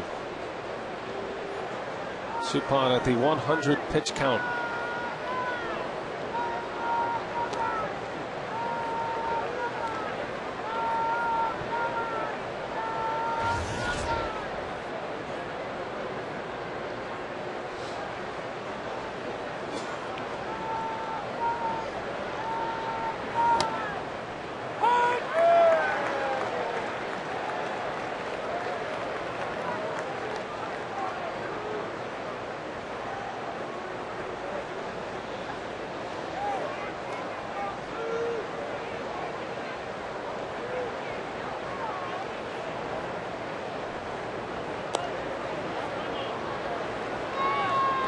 Rollins walked his last time up. Lined out in the first inning. He's 0 for 2. 2 on with 1 away. The Phillies have been all over the base paths tonight.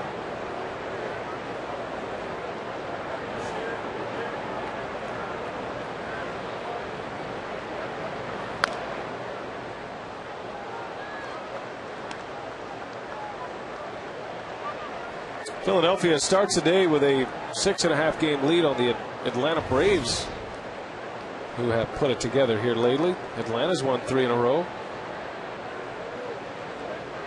So any combination of a Phillies win and a Braves loss that equals 5 will guarantee the Phillies their 3rd consecutive trip to the postseason.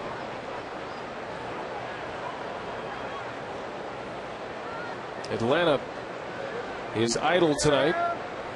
Fairly light schedule in baseball this evening.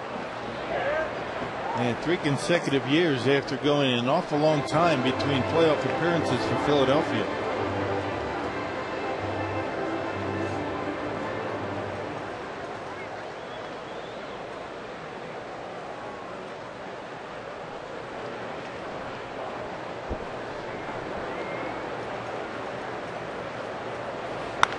Rollins sends one deep to right. That is well hit and gone. And the Phillies have opened it wide open here. Rollins with his 20th home run of the season, a 3-run shot. Well, how about 4 for 4 with runners in scoring position in this inning alone? Most of the damage coming from the bottom of the order. On a 2-2 pitch, Suppan tried to sneak a fastball in on him. And Jimmy Rollins belted it out of here, way back. That ball wasn't even a strike. It was supposed to be away, ended up inside. And Rollins giving the Phillies a 7-run lead.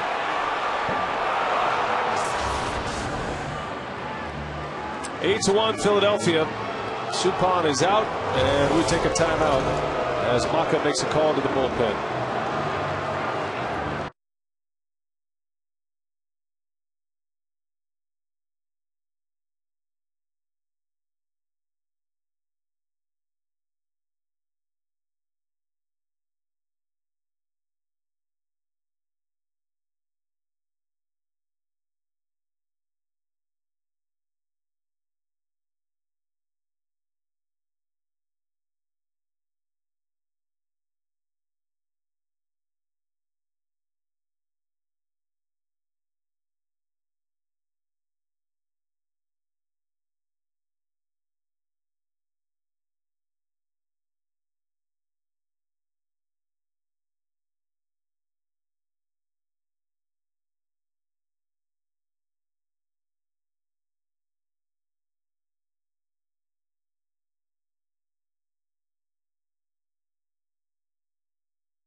Innings opened up with an error. Escobar committed the error, and then Philadelphia with 5 consecutive hits.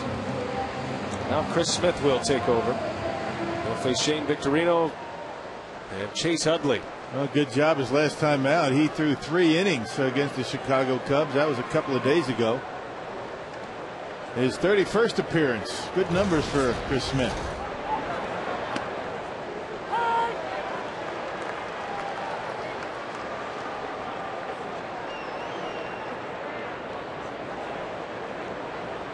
Victorino 2 for 3 tonight. Well, good changeup by Smith. It's got to give you some level of satisfaction when you throw a pitch 72 miles an hour and you get a big league hitter to swing like that. Under the bat speed. That's way under the bat speed.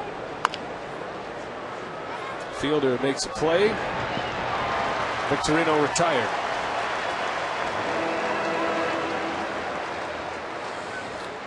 Well, you would think Trevor Hoffman has had a positive effect on all of the relievers down there in the bullpen, but specifically guys like Villanueva and Chris Smith. Guys who use the changeup. And then Trevor never really having a problem helping anybody out there in the bullpen, showing him how he throws it. Pitchers will do that. They'll sit out there in the bullpen or in the dugout starters and exchange different pitching techniques. How do you hold a cutter? DeFelice, split-fingered fastballs, those types of things. Anything that perhaps would give you an advantage your next time out. Present a bit of a different wrinkle, a different pitch when you go out there.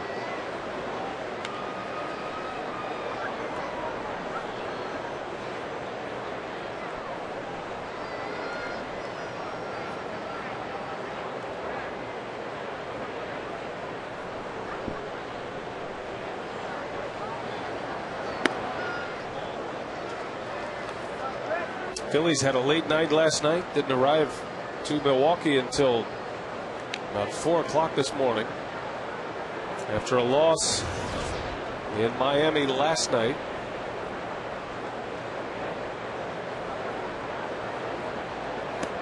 No sign of wear tonight, however. They've come out swinging the bats, living up to their reputation. 8 runs on 12 hits. Rollins with his 20th home run. Well, days away from clinching a division title, that can't get you excited. What will? No getting tired at this point for the Phillies.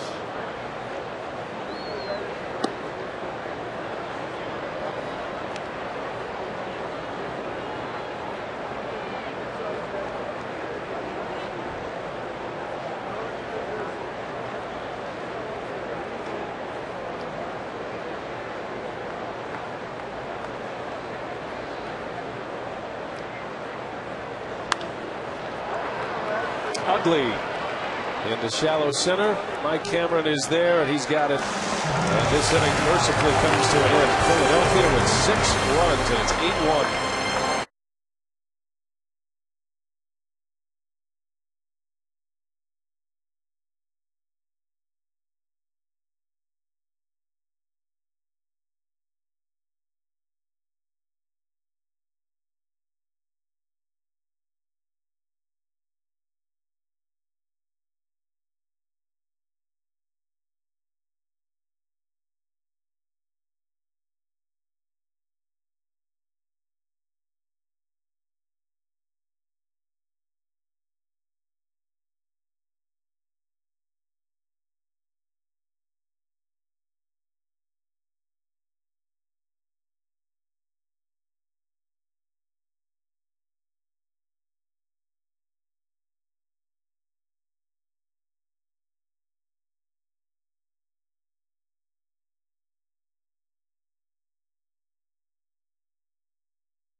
Rapid rewind.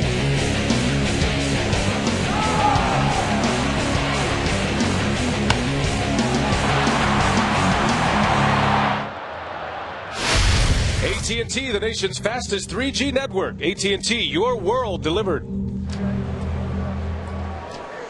Jay Happ back on the mound for the Phillies. We head to the bottom of the 5th. And an 8-1 Philadelphia lead. 6 runs in the top of the 5th inning for the Phillies. Jimmy Rollins, a 3-run homer.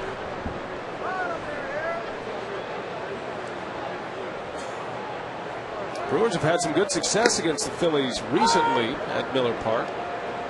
Playoffs notwithstanding, the Brewers have won 8 of their last 10, but Philadelphia has come in here and opened up a big lead early.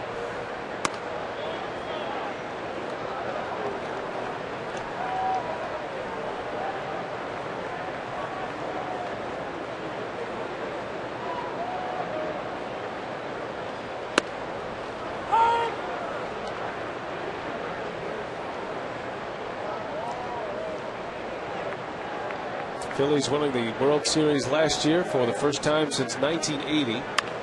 As Escobar lines one to left right at Francisco. Well, Jason Kendall coming up. He had a triple against Jay Happ back in the 3rd inning. The second Brewers hit. We thought we'd maybe take a look at a couple of our favorite slides. Prince Fielder at Wrigley Field last week, and there you see the judges. The Jamaican judge like that one. Game of 10. Tonight, however, what lacked in grace made up for in execution. He had everybody fooled.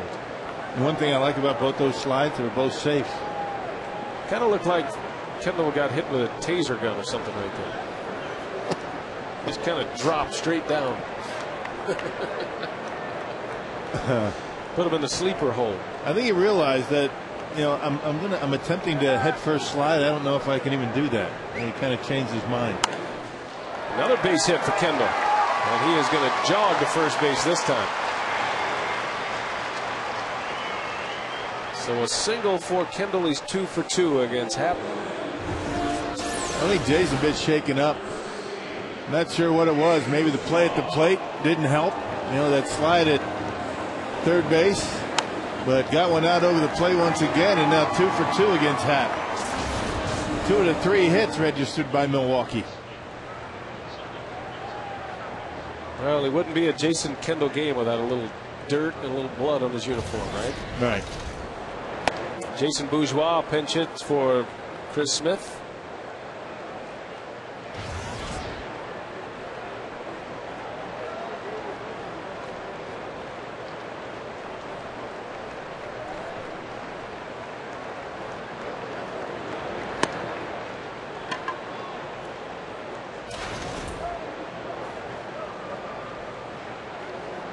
Bourgeois with 6 hits and 33 at-bats in the big leagues this year. He's getting an occasional pinch hit appearance. He's made a couple of starts, but mostly his work comes off the bench. Looks like Carlos Villanueva will have the 6th inning.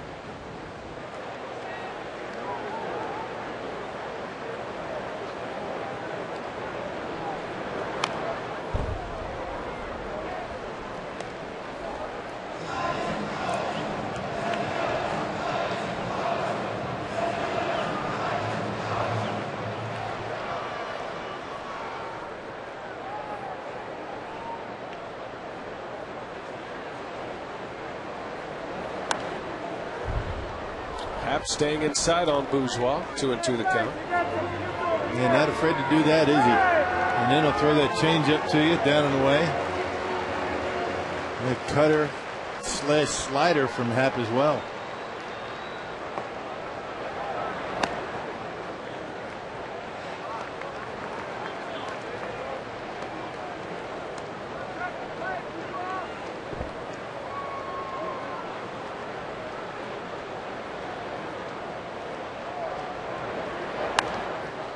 Another one stays in there. Bourgeois just fighting him off as best he can.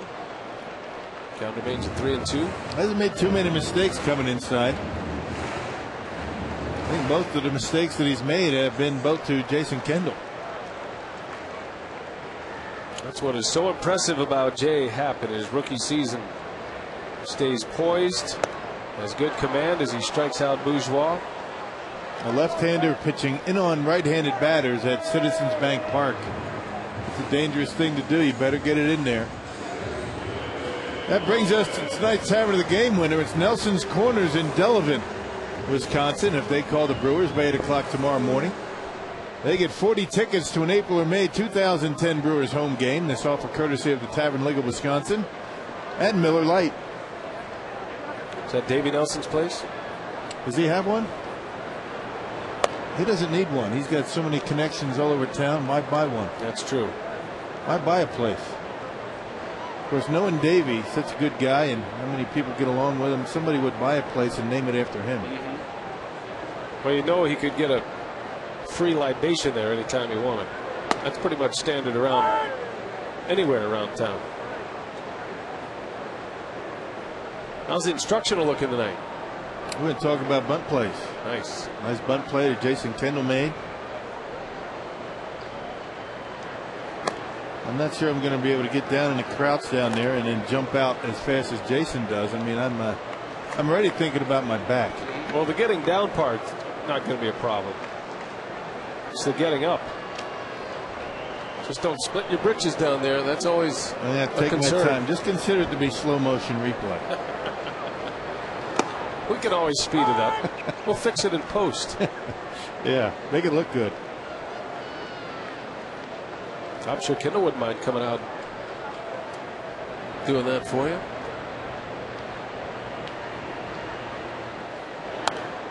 You know he'll be here. You know, he probably would, knowing Jason. He's usually the first one here and the last one to leave.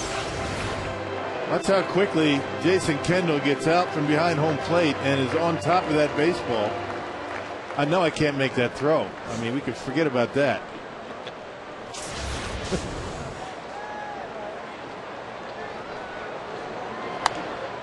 Now you're good from about 55 feet. You're money. That's about batting practice distance, right? Yeah, I can throw a lot of strikes. I think I can go a little bit further.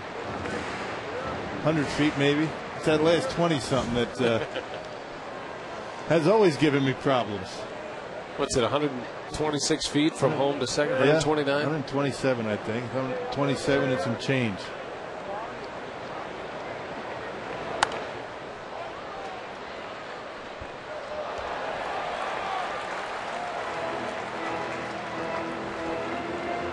Lopez drove in the only Brewers run with an infield hit in the third inning. It's a 2-out infield hit.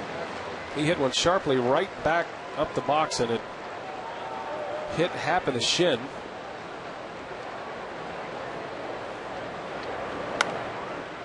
He'll pop up foul territory.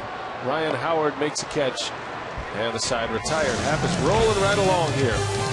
Head to the 6th inning. Villanueva on to pitch.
Aflac, we've got you under our wing. This copyrighted telecast is presented by authority of the Brewers and may not be reproduced or retransmitted in any form, and the accounts and descriptions of this game may not be disseminated without express written consent of the Brewers. That's what I'm talking about. Be positive for sure next year. There's always next year.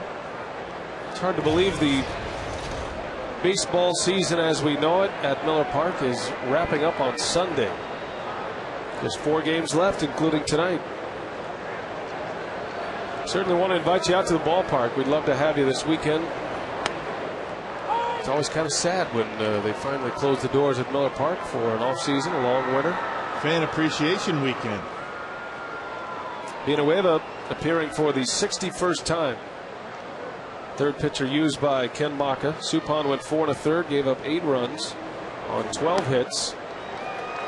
Chris Smith got out of the 5th inning with the final 2 outs, and now Villanueva. A 6-run inning for the Phillies.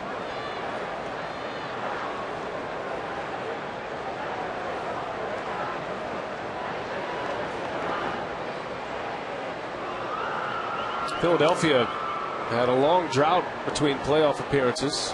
Not the 26 years the Brewers franchise endured, but Philadelphia Remember, they were in the World Series in '93, the famous Joe Carter World Series winning home run against Mitch Williams. 14 years without a postseason, but now they're headed to the postseason for the 3rd straight season, most likely. How about our Cabot Woodstain's legendary performance, Rock? It was on this date back in '06 when the Padres closer, Trevor Hoffman, sets an all-time record when he records his 479th save in a 2-1 victory for the Padres over the Pirates. And Trevor eclipsed the record previously held by Lee Smith. And with every save, Hoffman sets a new Major League record. September 24th of '06. And Hoffman put his name at the top of the list. Still only 2 that are in the 500 save club, Trevor Hoffman and Mariano Rivera. Yeah, one more year, maybe one more year for Trevor Hoffman to get to 600. That would be amazing. No reason why Trevor is not going to be back in pitch. Question is he going to be a Brewer? He'd like to be a Brewer. He wants to be a Brewer. Doug Melvin told us the other day he wants Trevor to be a Brewer. But there's some T's to cross and some I's to dot yet. Like, show me the money. I get it. I think they get it done. I do too. Trevor Hoffman has said he's all about routine and comfortability, and he certainly got both of those here. High fly ball from Worth. Cameron makes a catch at the wall. That gives you an idea of the power of Jason Worth. He hit that a mile high. Still carried it to the wall. Never saw Prince hit like that, one like that a couple of nights ago. But Prince able to carry it out of here way back into center field. Mike Cameron plenty of time. It was so high and able to grab it at the wall.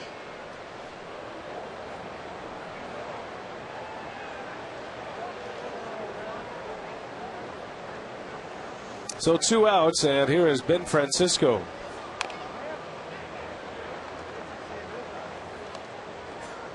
Speaking of on this day in baseball, take you back to 1921. Ty Cobb challenges and fights Billy Evans, an umpire, under the grandstand after the game. Cobb had to be dragged off Evans after about 30 minutes. That is the newspaper account of that. We don't condone such activity any longer. Now, did Evans miss a pitch on the inside corner? I think he must have. Cobb was known to pick a fight with just about anyone. Yeah. Fans, umpires, teammates, family members, himself. Yeah. He wasn't out there to make friends, bud. He really wasn't. It was a different era. There was no backslapping going on during BP.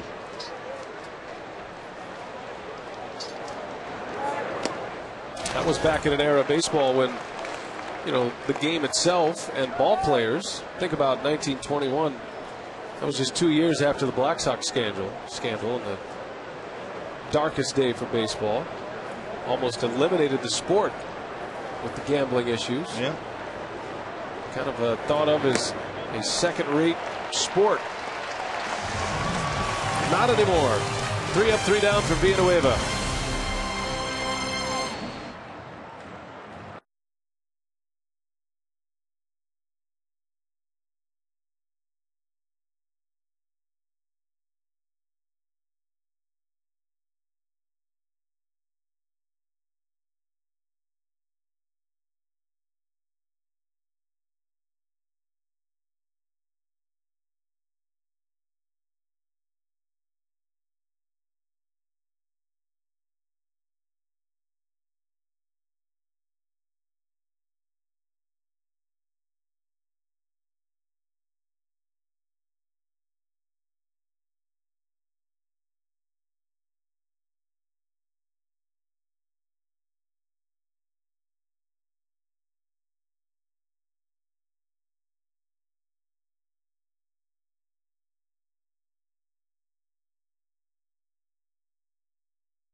pretty good game until the 5th inning. It was 2-1.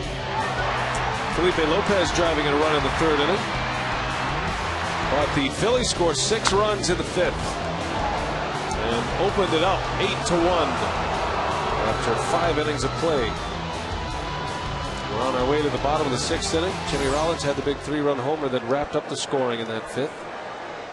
Corey Hart ready to lead off. Jay Happ making a serious run at Rookie of the Year in the National League. And he's been impressive tonight. Happ's given up just 3 hits. The 1 run which came in the 3rd, and really if Howard makes a play, Happ is out of that inning without a run. Now Billy Evans, that umpire we were talking about with Ty Cobb in the Baseball Hall of Fame. Yes, he is.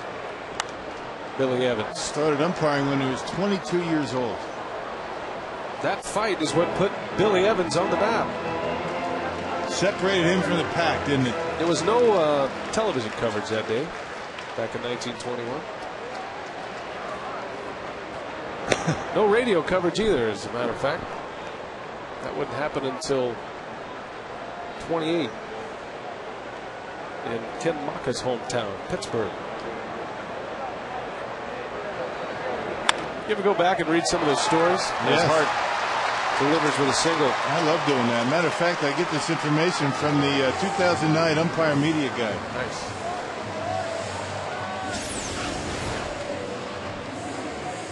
And Corey Hart with his big long arms able to get a piece of one, looked like a changeup, and able to punch it into center field. Here's a quote from Hall of Famer Wade Hoyt on Billy Evans.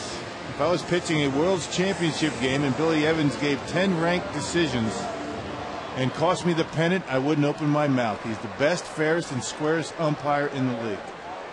And anybody who wants to go toe-to-toe with Ty Cobb, you know he has respect factor. That's it. Braun pops it up on the first pitch.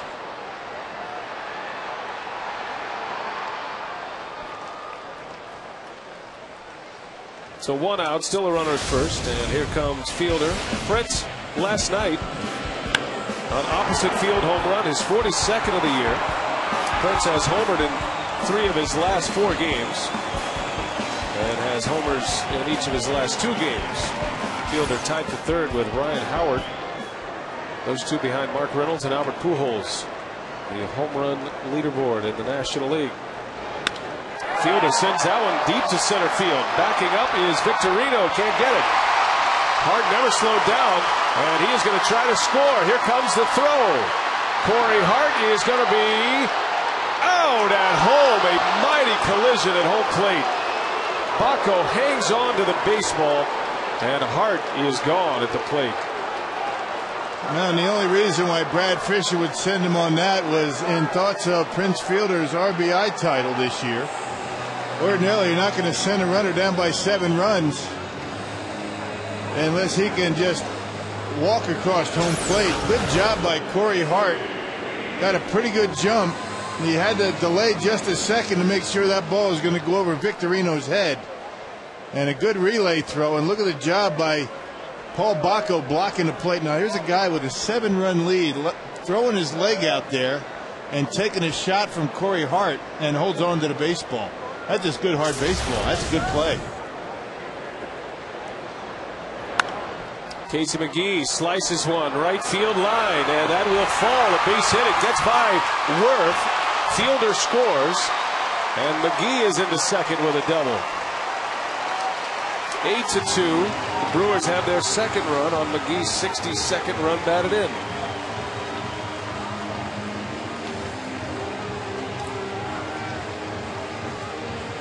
Well, perhaps Brad Fisher rethinking his decision to send Corey Hart. That might have scored 2 runs instead of 1. That pitch down and in. Not sure how Casey able to inside out a pitch like that. Wasn't even a strike. Dumps it inside the right field line, and Prince Fielder able to walk home. A bit of a problem down in the corner, but Casey McGee stays at second base. Here is Cameron now.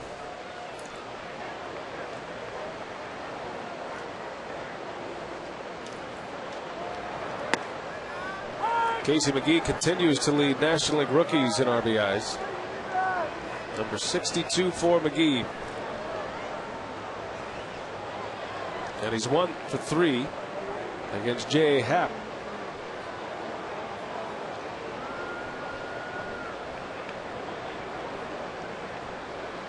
I tell you, that was a heck of a play by Paul Bacco. And I tell you, that's the way you lose a knee. I mean, just throwing it out there like that, blocking the plate.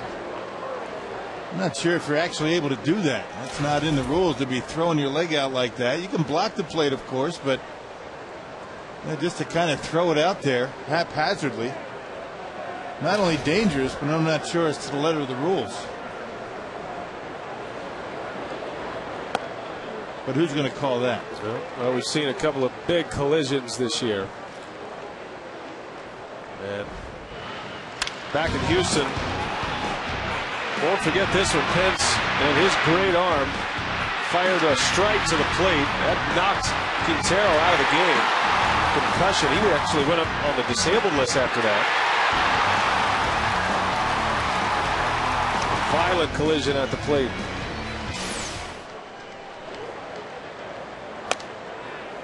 I'm sure the Phillies holding their breaths right there, because Bacco is a key part of. And that's a heck of a play. You know, looking at it from that angle, nothing at all wrong with that play. I mean, he was putting his body in position. Not too many catchers are going to do that up by 7 runs. And especially in a catching shortage in Philadelphia. As Cameron draws the walk.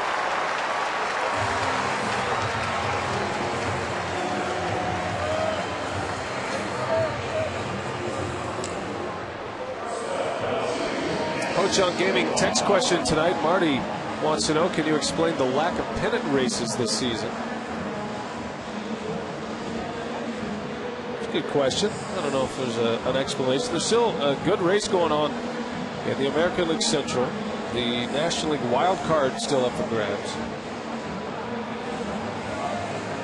But it's all pretty well settled at this point, as Charlie Manuel will take out his young lefty J.A. Happ in line for his 11th win. He exits having surrendered 2 runs in 5 2/3 innings.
The baseball.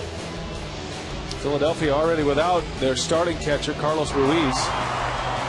As Bacco stands in there tough and hangs on to the ball. Yeah, good throw in the relay. Victorino all the way in the air to Utley, who threw a strike to home plate. The only way you're going to get a base runner is with 2 perfect throws, and that's what the Phillies did. That's why their defense has been so strong. They had good fundamentals, second in the National League in fielding percentage as Chad Durbin takes over. 41 earned run average. This guy's got a good arm to be having numbers like that. See about as many strikeouts per innings pitched, but a lot of walks this year. Durbin to face Alcides Escobar with 2 on, 2 outs in the 6th. Brewers have a run in.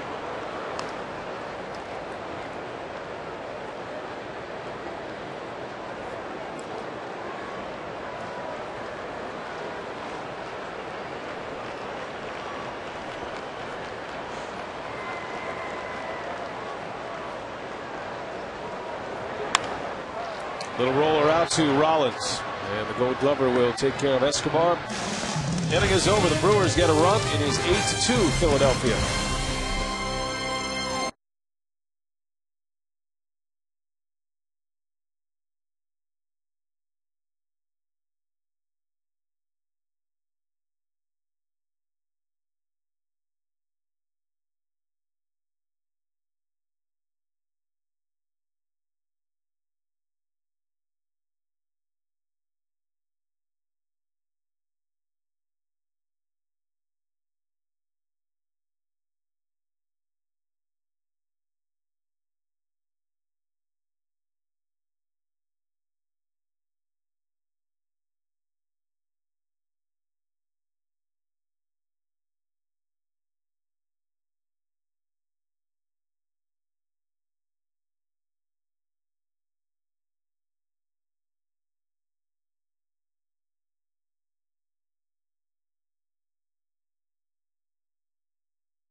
Have the Phillies here for 4 days, and tomorrow we're back on Fox Sports Wisconsin. Saturday, note the airtime 6 o'clock, and then Sunday is a matinee 12:30. Sunday will be the final regular season home game here at Miller Park. The Brewers go on the road to Colorado and St. Louis to finish the season.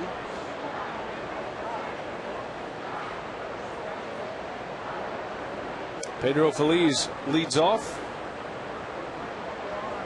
Feliz has had a big game. The bottom of the order has done a lot of damage tonight. Feliz batting in the 7th spot in the batting order with 3 hits, 3 for 3 with 2 runs batted in. 72 RBIs from your 7th place hitter.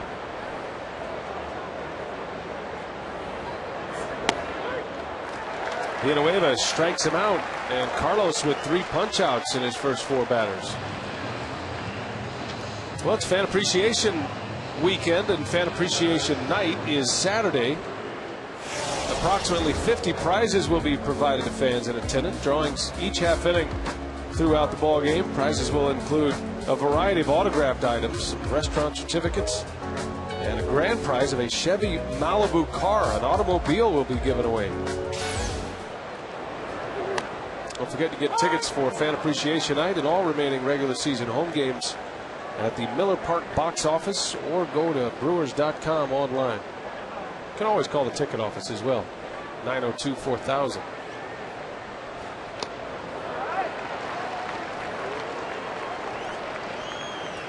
Here's Baco, 2 hits and 3 tries, an RBI, and hung in there tough on that collision at the plate just a moment ago. Corey Hart with a full head of steam from second base, unable to dislodge the baseball from Baco.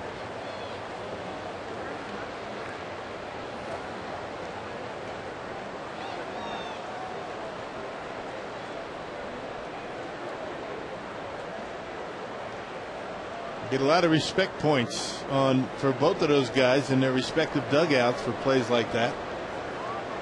That means you care. That means you're putting forth a pretty good effort. And some would say going above and beyond the call of duty, particularly when you're talking about Bacco blocking the plate with a 7-run lead. And Corey Hart doing what he felt as though he had to do to score a run, down by 7 runs. Good baseball. Still playing hard. Villanueva makes the play, and Bacco is retired. Here's how the rest of the series is set up. Cliff Lee tomorrow, reigning American League Cy Young Award winner. He is on the mound for the Phillies. 7 National League wins since the trade from Cleveland. Manny Parra will start tomorrow. Saying there will be a pretty firm pitch count, but Ken Macha not giving that up. Parra has been on the shelf with a neck injury, but back to the starting rotation tomorrow. Yeah, September 8th against the Cardinals, pitched 1 inning. And his first real start where he was able to eat up some innings was way back on September 3rd. That's a long time. That's 3 weeks without really throwing a baseball. Parra says he feels good, and the kind of injury he had, the spasm in the neck, as fast as it came on, it goes away just as quickly once you work that muscle, and all the rehabilitation that Manny did on that neck.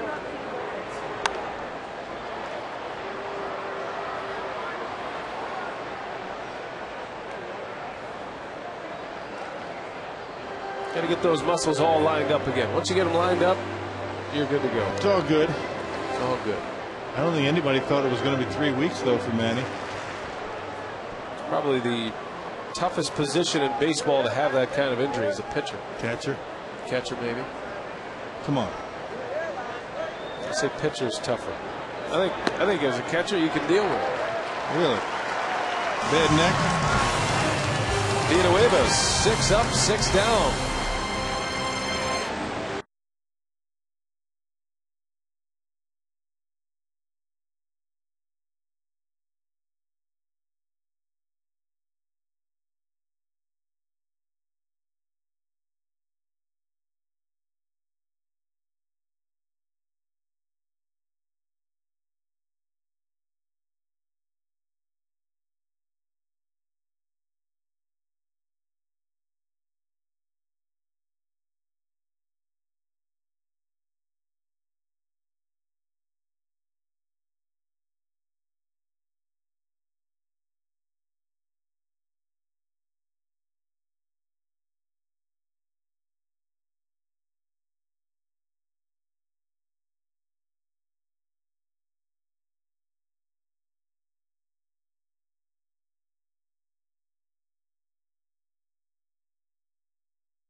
He's making a strong bid to win the Rookie of the Year. He's trying to put a statement on it. I tell you what, he's just pitching awesome. He moved the ball around very well, had a good fastball, good breaking ball. He was on his game tonight. So you've talked about this before on our Inside Corner. Should a pitcher win Rookie of the Year? Here's a look at 3 outstanding pitchers. Has youth gone wild? Should they have their own category? Well, I certainly do. I think pitchers should have a separate category as for Rookie Pitcher of the Year, because for me, positional players go out there and play every day. pitchers make a start once every 5 days. You're opening up the door for Casey McGee then, aren't you? I certainly am. Okay, great. We're going to have our on-field instructional after the game as well. It's going to be the bunt play, what to do with it. We're going to work Bill Schroeder pretty good in the postgame, I do believe, Brian. He's up for it. All right. He's ready to go. You should tell Craig who's going to be doing all the running. That's the thing. You've got it all mapped out already. Bunt play, I only have to move about 10 feet. Jason Kendall at the plate, presented by Wendy's with 2 hits. It is an interesting topic. Maybe that should be our U.S. Cellular text to vote question next week. Rookie of the year. Durbin picks up the first out here in the 7th inning. Frank Catalanotto will bat. Catalanotto pinch hits for Villanueva. Another good outing by Carlos, huh? 4 strikeouts. 6 up, 6 down for Carlos Villanueva.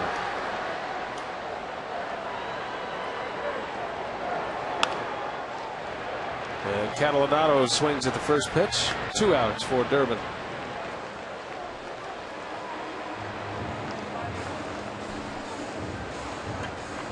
Smith and Villanueva scoreless innings in relief here tonight.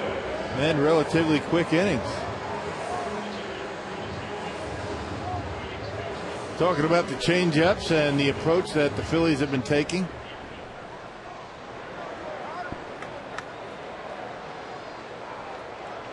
You establish that change-up away, and you have the ability, even though you don't throw very hard, to be able to get a fastball in on their hands. If you start in, a pretty good chance you're going to get a pretty good swing at it. You got to get that changeup in their mind.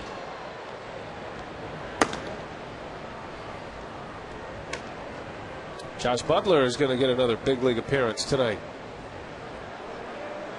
2 outs for Lopez. Looking at some of the numbers, the rookie of the year, the last time it went to a pitcher was back in 03. Dontrelle Willis with the Florida Marlins won the rookie of the year that season. Remember Jason Jennings? Yeah. Back-to-back years, pitchers winning rookie of the year. Jennings won it in 02 with the Rockies. But it has been mostly dominated by position players as Lopez draws the walk. And because of the reason that Davey Nelson was talking about, the fact that they're out there for the most part just about every day, and a relief pitcher, he might get 60, 70 appearances. A starting pitcher, 30 to 35. It doesn't happen all that often, and most of the time it is a position player. It's a very tight race this year. Brewers have 2 rookies of the year in their franchise. Pat Listash, who did it in the American League in '92, he was the rookie of the year as a shortstop. And of course Ryan Braun in 07, National League rookie of the year. And that was one of the closest races that the rookie of the year voting has ever had.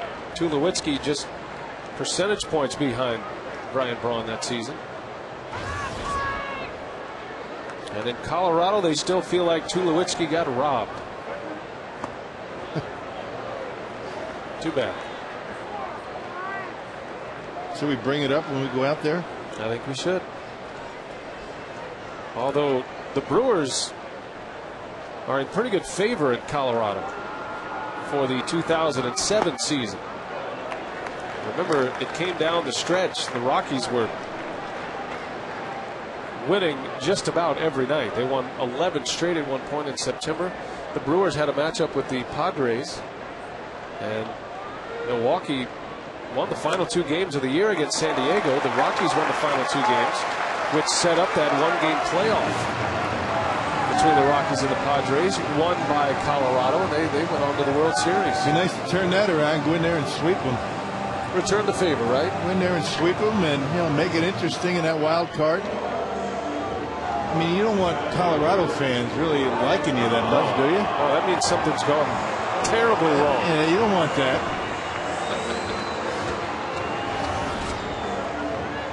Well, all of a sudden, Ryan Braun is up there with a chance to make it a game again. And Chad Durbin, this is kind of the way his season's going. He threw well for 3 consecutive batters and walked the next 2.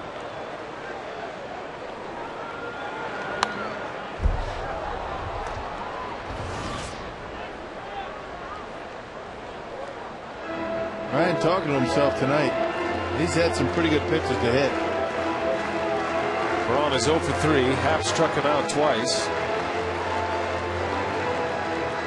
The rookie Happ finishes with 7 strikeouts. Durbin got the final out of the 6th. In trouble here with 2 outs in the 7th.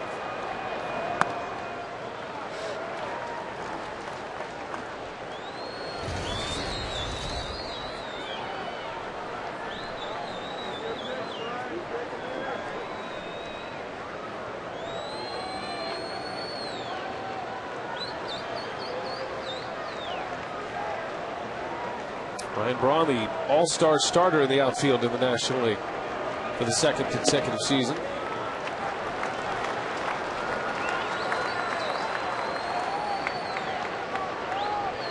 And knock one out of here, make it interesting. Got the count in his favor.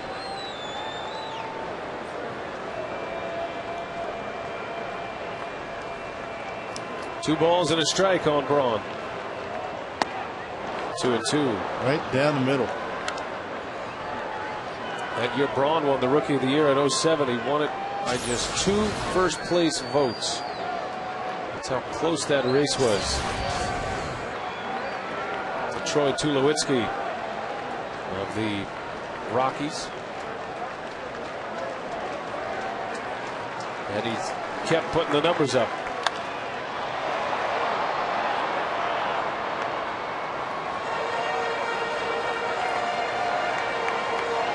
And many might forget Braun won the Rookie of the Year as a 3rd baseman that season,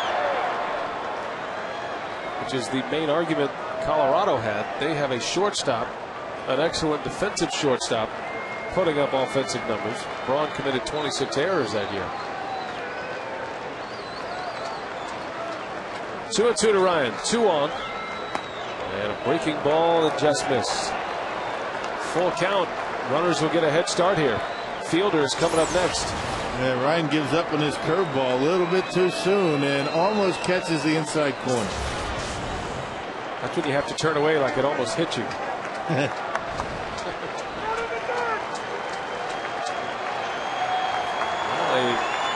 Action pitch coming up. 3-2. The runners go. Braun fouls it away.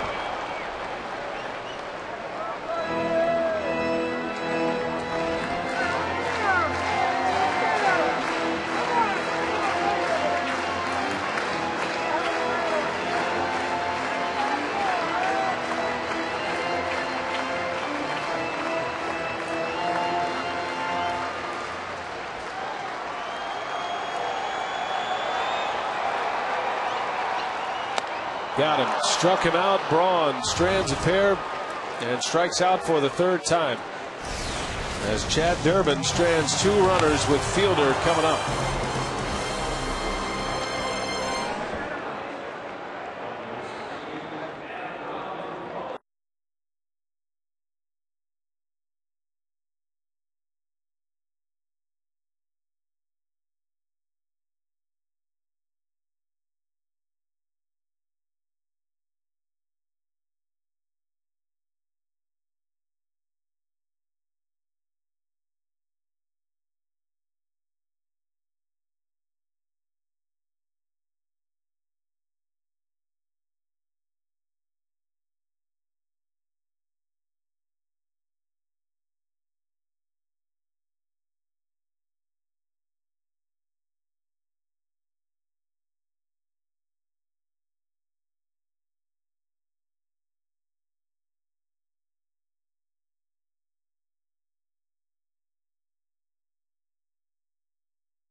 And now Maka turns the ball over to one of his young hurlers, Josh Butler. Always anxious to see Butler pitch in a big league game from here on out. Against the Cubs on Monday, gave up a couple of runs in 2 innings. But with every outing brings more experience. Butler impressive this year, passing through just about every level in the Brewers minor league system.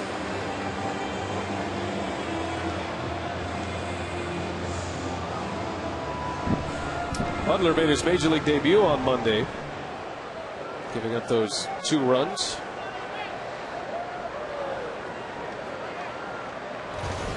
Pitched in Double-A Huntsville most of the season. 8 games down there. 8 starts, I should say. Actually had 9 starts in Single-A Brevard County. A completely different animal coming out of the bullpen. Different mindset. And talking to Butler after that appearance, he said it took me an awful long time to loosen up. Not like a relief pitcher, maybe 10, 12 pitches. Rollins sends that one to the gap. Hard able to cut it off. Jimmy Rollins with his second hit.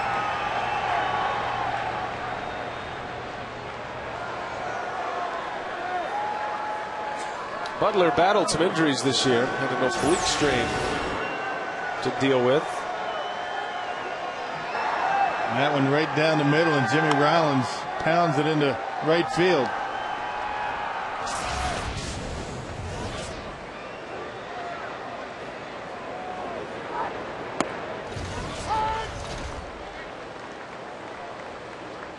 That's first hit since the 5th inning for Philadelphia.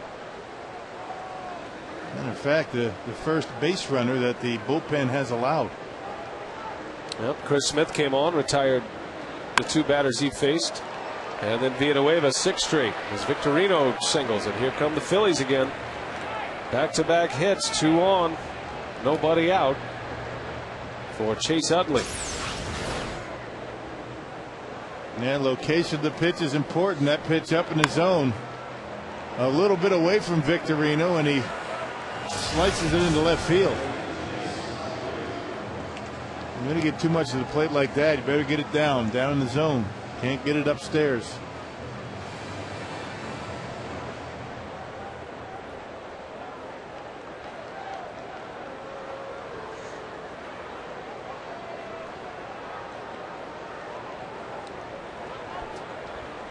Utley is hitless tonight. Scored a run after he reached on a fielder's choice in the first. He is 0 for 4 at the plate.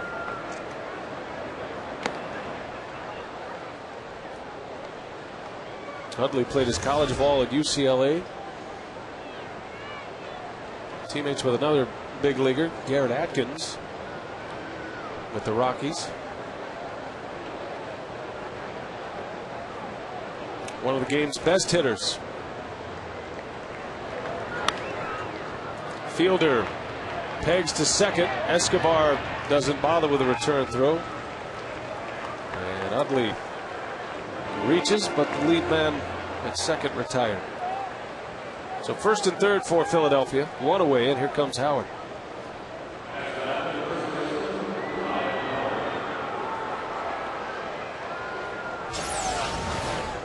Well, you figured you're going to be in pretty good shape if you hold Chase Utley and Ryan Howard to 1 single all night. But it's the guys around those 2 boppers in that lineup that have done most of the damage, or at least, or all of it for that matter. Ryan Howard does have a single and an RBI, that in the first inning, but bottom of the order has been deadly for Philly.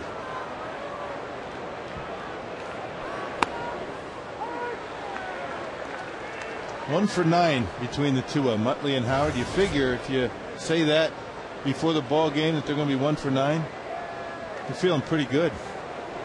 Pretty good chance to win. Hitters 6 through 9 in their lineup. 8 hits and 4 runs batted in. That includes an RBI single by the pitcher Jay Happ, driving in his first major league RBI.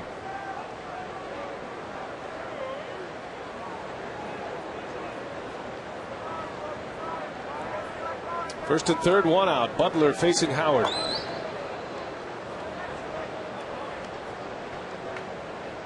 There has to be some part of Josh Butler saying, this is Ryan Howard I'm facing. I'm really doing this. This is happening. Start of the year, an A ball. Bouncer to Lopez. Oh, and Felipe boots it. Another run's going to score. Utley never stopped. He ends up at third base. And that pretty much sums up the night at this point. Well, give Ryan Howard an RBI, though.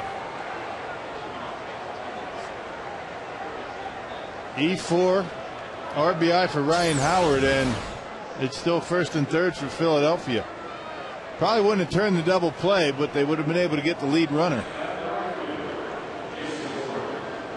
Got nobody. So Howard with 132 runs batted in, and he passes Prince Fielder for the major league lead in RBIs.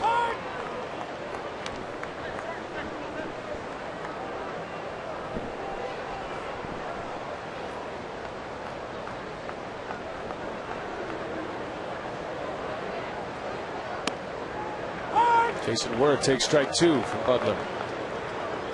The former Brewer manager, Davey Lopes. Charlie Manuel called him one of the best base running coaches he has ever been around. And a key to that Phillies offensive attack. Word strikes out. Good fastball from Butler. Yeah, Brewers gave him an opportunity to be a major league manager. The only big league team to give Davey that opportunity. He's always been a very good coach. And base running certainly his specialty. Lopes, an all-star player. Had some great years with the Dodgers in the late 70s.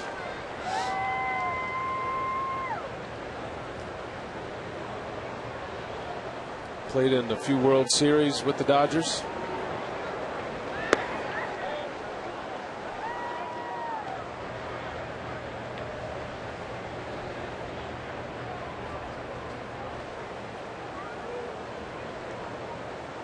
Runners at the corners with 2 away. Butler trying to get through this 8th.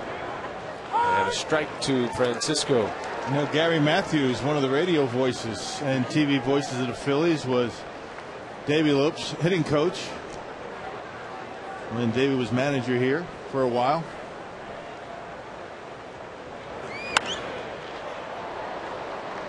Francisco pops it up. And Hard makes a play for the out. The Phillies add 1 to their lead. It's 9-2 Philadelphia. We go to the bottom of the 8th inning.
Of the season.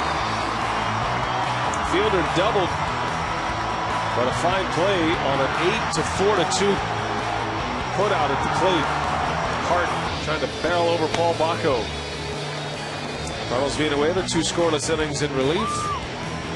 But the Phillies did plenty of damage, and a comfortable lead here tonight as we head to the bottom of the 8th. New pitcher for Philadelphia, and a name that might emerge as the Philadelphia closer before it's all said and done. Tyler Walker on to work. He takes over in a 9-2 ball game. Yeah, pretty good numbers for Walker. 2-0 record, 2.30 ERA. And opponent batting average at just 207. Yeah, Brad Lidge having his problems once again. Had a tremendous season last year. Didn't blow a save last year, all year, including postseason. Year before that, he had his troubles. It's been a roller coaster ride for Brad Lidge. Brad Lidge has blown 11 saves this year. He leads the major leagues. He blew a save last night. And some closer trouble for many of the National League's elite ball clubs. You think about Trevor Hoffman this year and how good he's been closing games. Hoffman's only blown 3 saves this season. Brad Lidge with 31 saves, but 11 blown saves. Ryan Franklin has had his troubles in St. Louis. Back-to-back nights he's blown saves. Houston Street just coming back from an injury, a biceps injury, and a little unrest in Colorado. Broxton's been good for the Dodgers, but he's blown 5 saves as well. Well, they all can't be Trevor Hoffman, can they? Just goes to show you how hard that job is. It is not easy, although Trevor makes it look easy most nights. Fielder with a base hit. 2 hits tonight for Prince. Never gives away at bat. Doesn't matter what the situation is. Going into that at bat, a 297 batting average. Inching ever so closer to that 300 mark. Don't forget our U.S. Cellular text question. Most impressive feat in your opinion? Braun's 100 home runs in his first 3 years, or Fielder's franchise record in RBIs and walks in the same season? Text your answer to 234-234. W for Braun, X for Fielder. It's an old baseball saying that a lot of managers and executives kind of live by. You know, you find a lot about a player when times aren't going so well, when you're struggling. And if you're looking for answers about Prince Fielder, you're seeing all you need to see this year. Not only does he play hard every day, he plays every day. He plays every inning of every game. Yeah. And as you said, he never gives away at bats. He's up there grinding all 9 innings. He's out there, however long the game goes. And that's why he has to be able to put up the numbers that he's put up this year. You can't put up numbers like Fielder, giving away at bats or putting yourself in and out of the lineup. You know, things aren't going well. You got a tough lefty out there. Team hasn't been winning. He's out there every day. Ball and 2 strikes on McGee. Breaking ball just missed. And only, you know, players and folks that have been through that on a daily basis at the major league level understand how difficult that is. The mental part of that, the focus and the concentration. Casey sends one to right center. Worth will run it down. First out of the inning.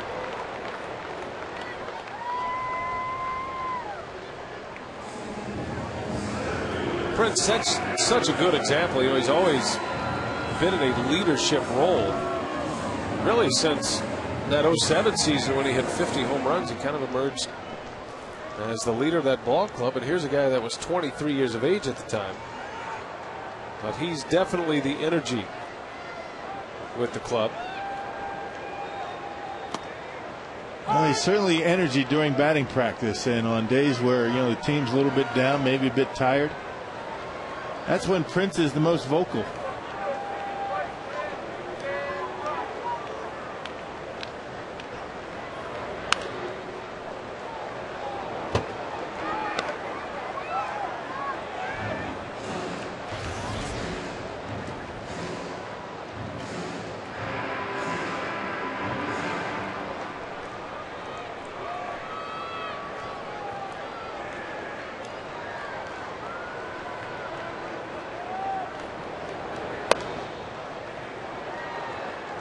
Ball and 2 strikes to Cameron.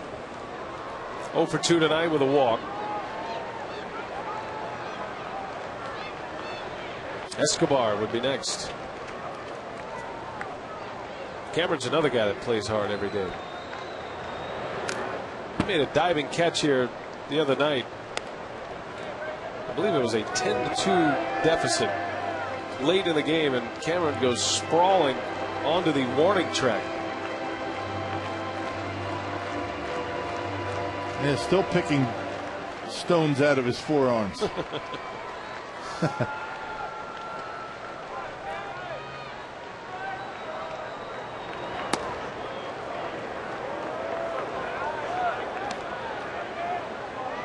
I'm not sure where that missed. My good eye by Cameron. Goodness gracious. That split finger fastball from Walker. That is a good pitch.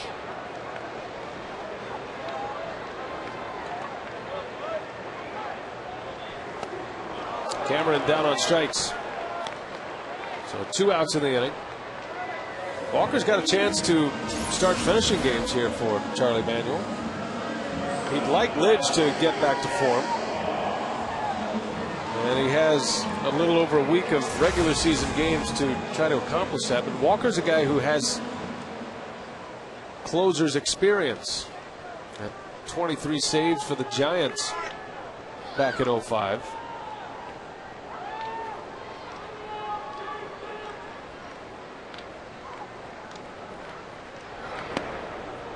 That is a vital role in the postseason.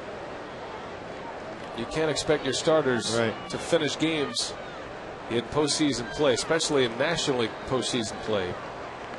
And bullpens, you know, really the difference between wins and losses. I think right now the best bullpen, you'd have to go with the Dodgers. They have big arms in their bullpen. They've got 2 lefties that throw 90 plus, George Sherrill and Hung-Chi Kuo. And of course they have the big hammer closer, Jonathan Broxton. Rockies aren't bad either. Franklin Morales has been closing games in Houston Street's absence. Street takes back over the closer's role now, and you got to think Morales with the Rockies is pitching with much more confidence these days. So out west, those bullpens are pretty solid. Yeah. The Dodgers bullpen outstanding. Giants bullpen. Funny thing is that the Dodgers bullpen has been worked just about as much as any. They've worked a lot this year. So Torrey likes the matchups. 2-2 to Escobar. Hangs tough.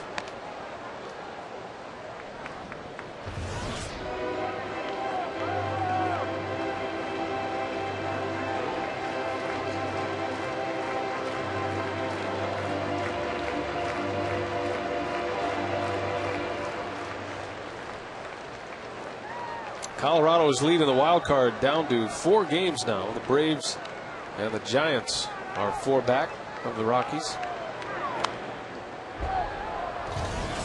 Colorado is in action tonight. They're tied with San Diego in the 8th inning, all tied at 3. Troy Tulowitzki is in his 30th home run. The Giants are scoreless with the Cubs tonight.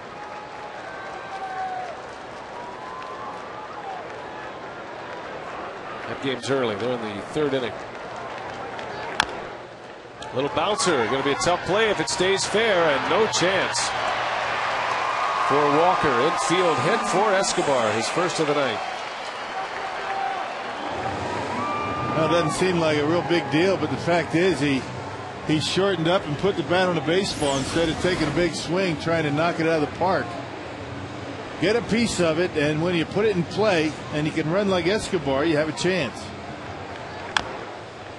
And an infield base hit.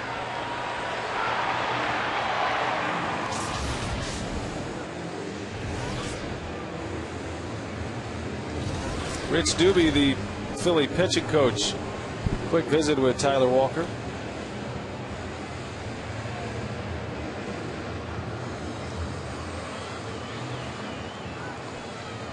Earlier tonight, the Tigers beat the Indians, held them off. Cleveland made a comeback.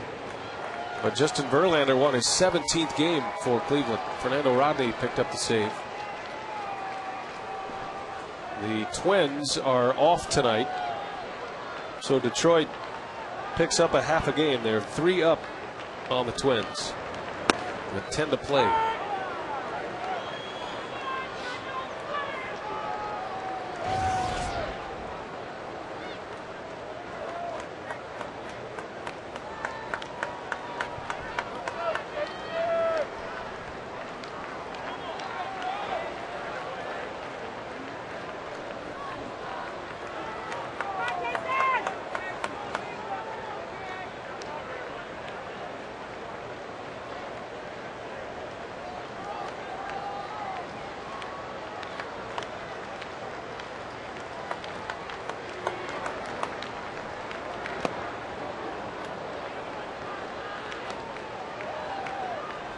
Dodgers beat the Nationals tonight. Los Angeles winning their 92nd game. Matt Kemp homered again. Matt Kemp is ready to be a superstar, and this postseason might just launch him into that status.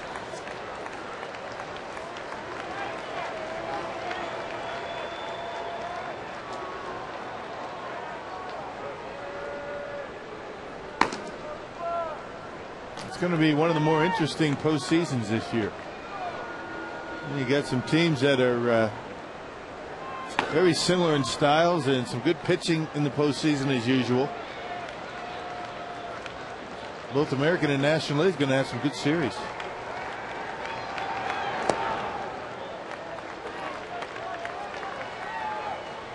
I think the Brewers are looking at the Colorado Rockies as an example, a World Series team in '07.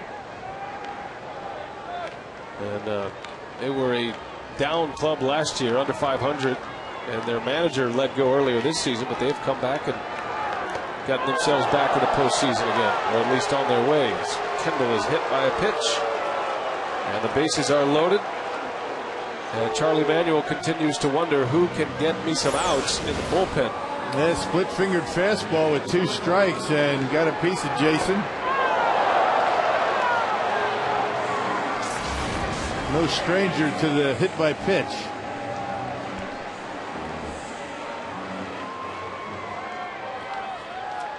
Kendall, 15th time he's been hit by a pitch. Chase Utley, the leader in the National League. Kendall, among active players, the most hit by pitches in his career.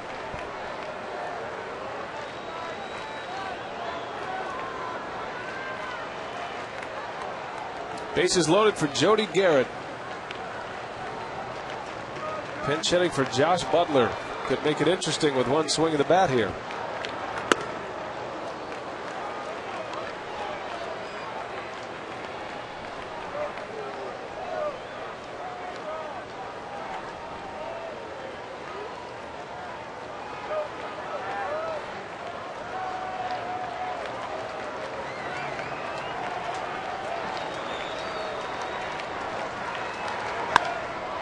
Into right field, pretty well hit. Backing up his worth, and he's got it at the wall.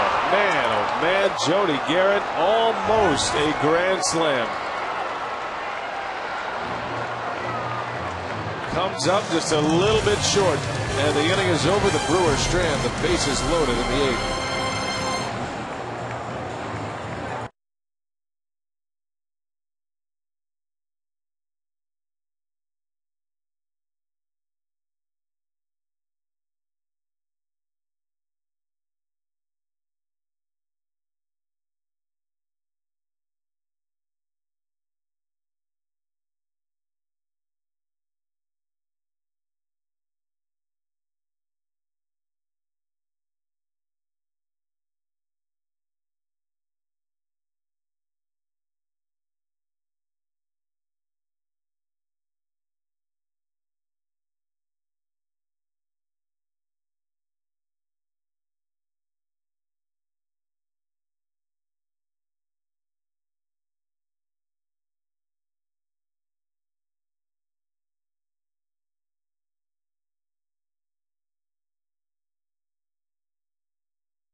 We'll include an on-field instructional. Today's subject, fielding the bunt.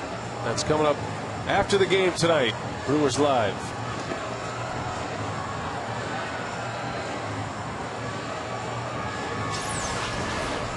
Well, had a big collision at the plate here tonight. Maybe a game-changing moment. Corey Hart trying to run over Paul Bacco after a fielder double. That was in the 6th inning. Brewers did manage a run in that inning. But the Phillies are up big. 9-2 as John Axford will pitch once again. Be worth it. In the 9th, sacrifice bunt and the play by Jason Kindle. This will be one of the featured subjects in our instructional tonight. Well, it's kind of a fine line whether you barehand a baseball or you scoop it with the glove. Normally, if it's rolling pretty good, you want to use your glove. You want to rake it into your catcher's mitt. But when it's barely moving or still on the ground, you barehand it, and there's certainly a way to do that. Pedro Feliz sends Braun to the warning track, and John Axford has one out with one pitch. By the time when you try and barehand a baseball that's either not rolling or just rolling just a little bit, sometimes you go down and you come up too soon and you end up not grabbing it. You get it in the fingertips. We'll talk about the right way to do that. Post-game instructional tonight. Looking forward to that from a former big league catcher, Bill Schroeder.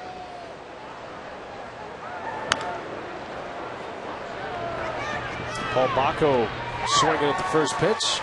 2 pitches, 2 outs for John Axford.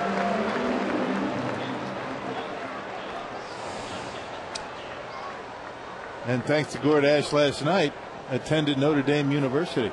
That's right. For a while. And resumed his college career in Buffalo. Released by the Yankees, signed by the Brewers. Tommy John surgery. And he's come back and been a good one. He's moved right through that Brewers system as well. Butler and Axford, teammates at a couple of levels this year, roommates, and both pitching in the big leagues on the same day.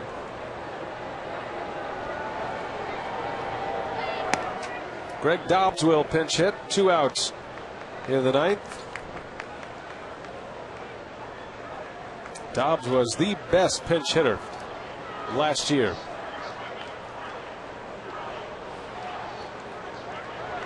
Earned a multi-year contract out of it, coming off the bench.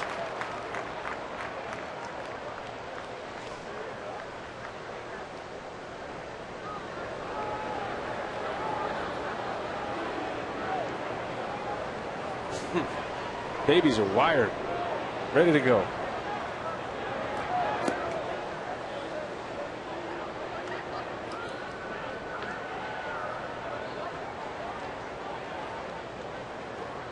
Dobbs this year as a pinch hitter, just 167. Led the National League in pinch hits last year.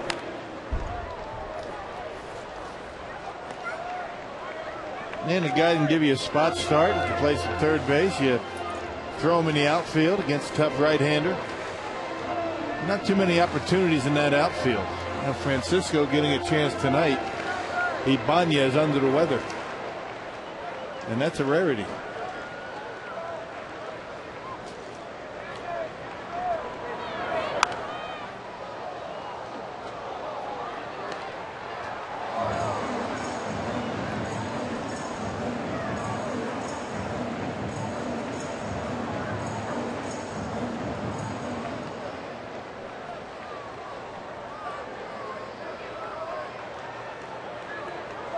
Rewarded for all that time at the ballpark. There's a called strike 3. Axford, a 1-2-3 inning. We head to the bottom of the 9th. Last call for the Brewers. Phillies lead 9-2.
still having some fun here at Miller Park.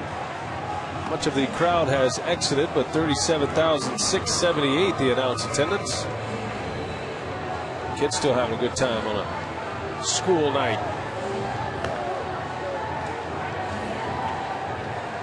Bottom of the ninth we go. The Brewers will send up the top of the order. Clay Condrey will pitch for Philadelphia.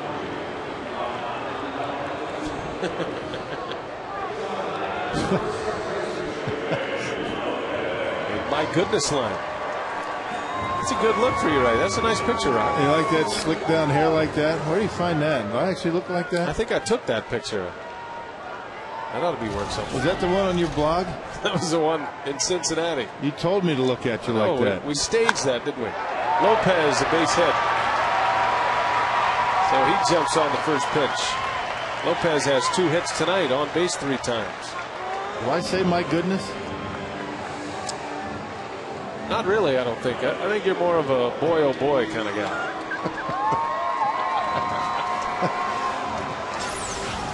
Sometimes that's all I can come up with. You mean that you can use on the air, you mean? Right. That just replaces a lot of other stuff. Yeah. That's going through your mind. Boy, oh boy. This is a boy, oh boy kind of game. Yeah. Nice play by Feliz from his knees. And Howard cannot make the catch on that baseball. Wow. Yeah, nice throw from his knees by Pedro Feliz. My goodness. There you go. There you go. Boy, oh boy. My goodness. What a nice play by Feliz. And it looked as though it was a throw that Ryan Howard should have been able to handle. Check it out. That ball was in the air, off the heel of the glove. That's the second time that Ryan Howard has done that tonight. It'll be an error on Howard. That could have easily been called a base hit, too. Well, the hard part was turned in by Feliz. Howard just clanked it. He's been much better defensively this year, but a couple of miscues tonight. Well, 2 on with nobody out. Here's Braun. Ryan looking for his first hit. Still sitting on 29 home runs. Bouncer in the hole. Rollins fires to second for the out. First out of the inning.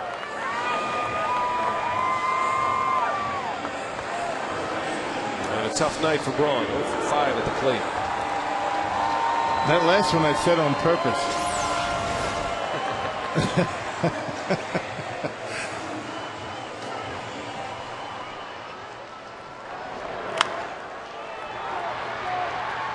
No problem for Jimmy Rollins.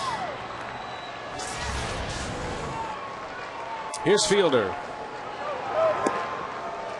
Braun will take second base, not holding him on. No stolen base for Braun. But Prince can drive in 2 with a base hit here, which would give him the lead in the RBI race in the National League again. Right now, Ryan Howard has it. Howard, 2 RBIs tonight, 132 driven in. You gotta think Prince will get some MVP votes, but it's looking like Albert Pujols right now. But Prince has had an MVP type season.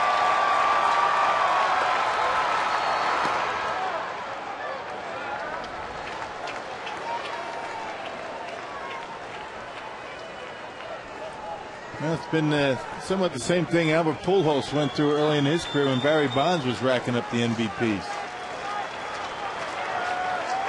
Second in line, that won't last forever. Bouncer to second. This will get a run in. Fielder an RBI on a ground out. So that rejoins him with Ryan Howard at the top of the RBI race. Not exactly what he was looking for, however. Pretty good pitch by Condrey. Sinker away. Prince tried to pull it.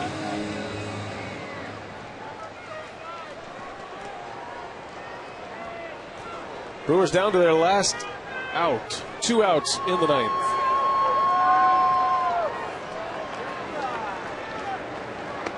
Phillies scored 6 runs in the 5th inning and opened it up here tonight.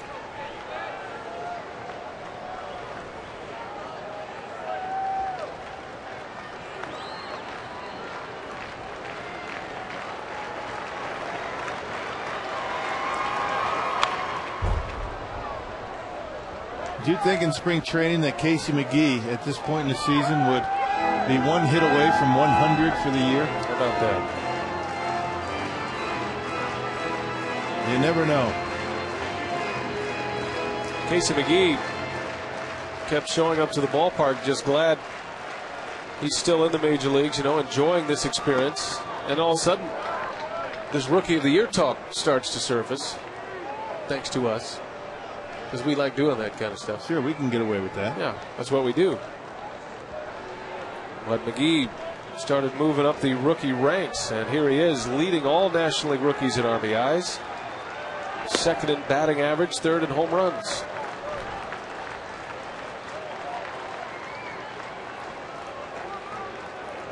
Chris Coghlan leads National League rookies in hitting. He's been there all year. With the Marlins, Casey McGehee has 18 more RBIs than Coghlan.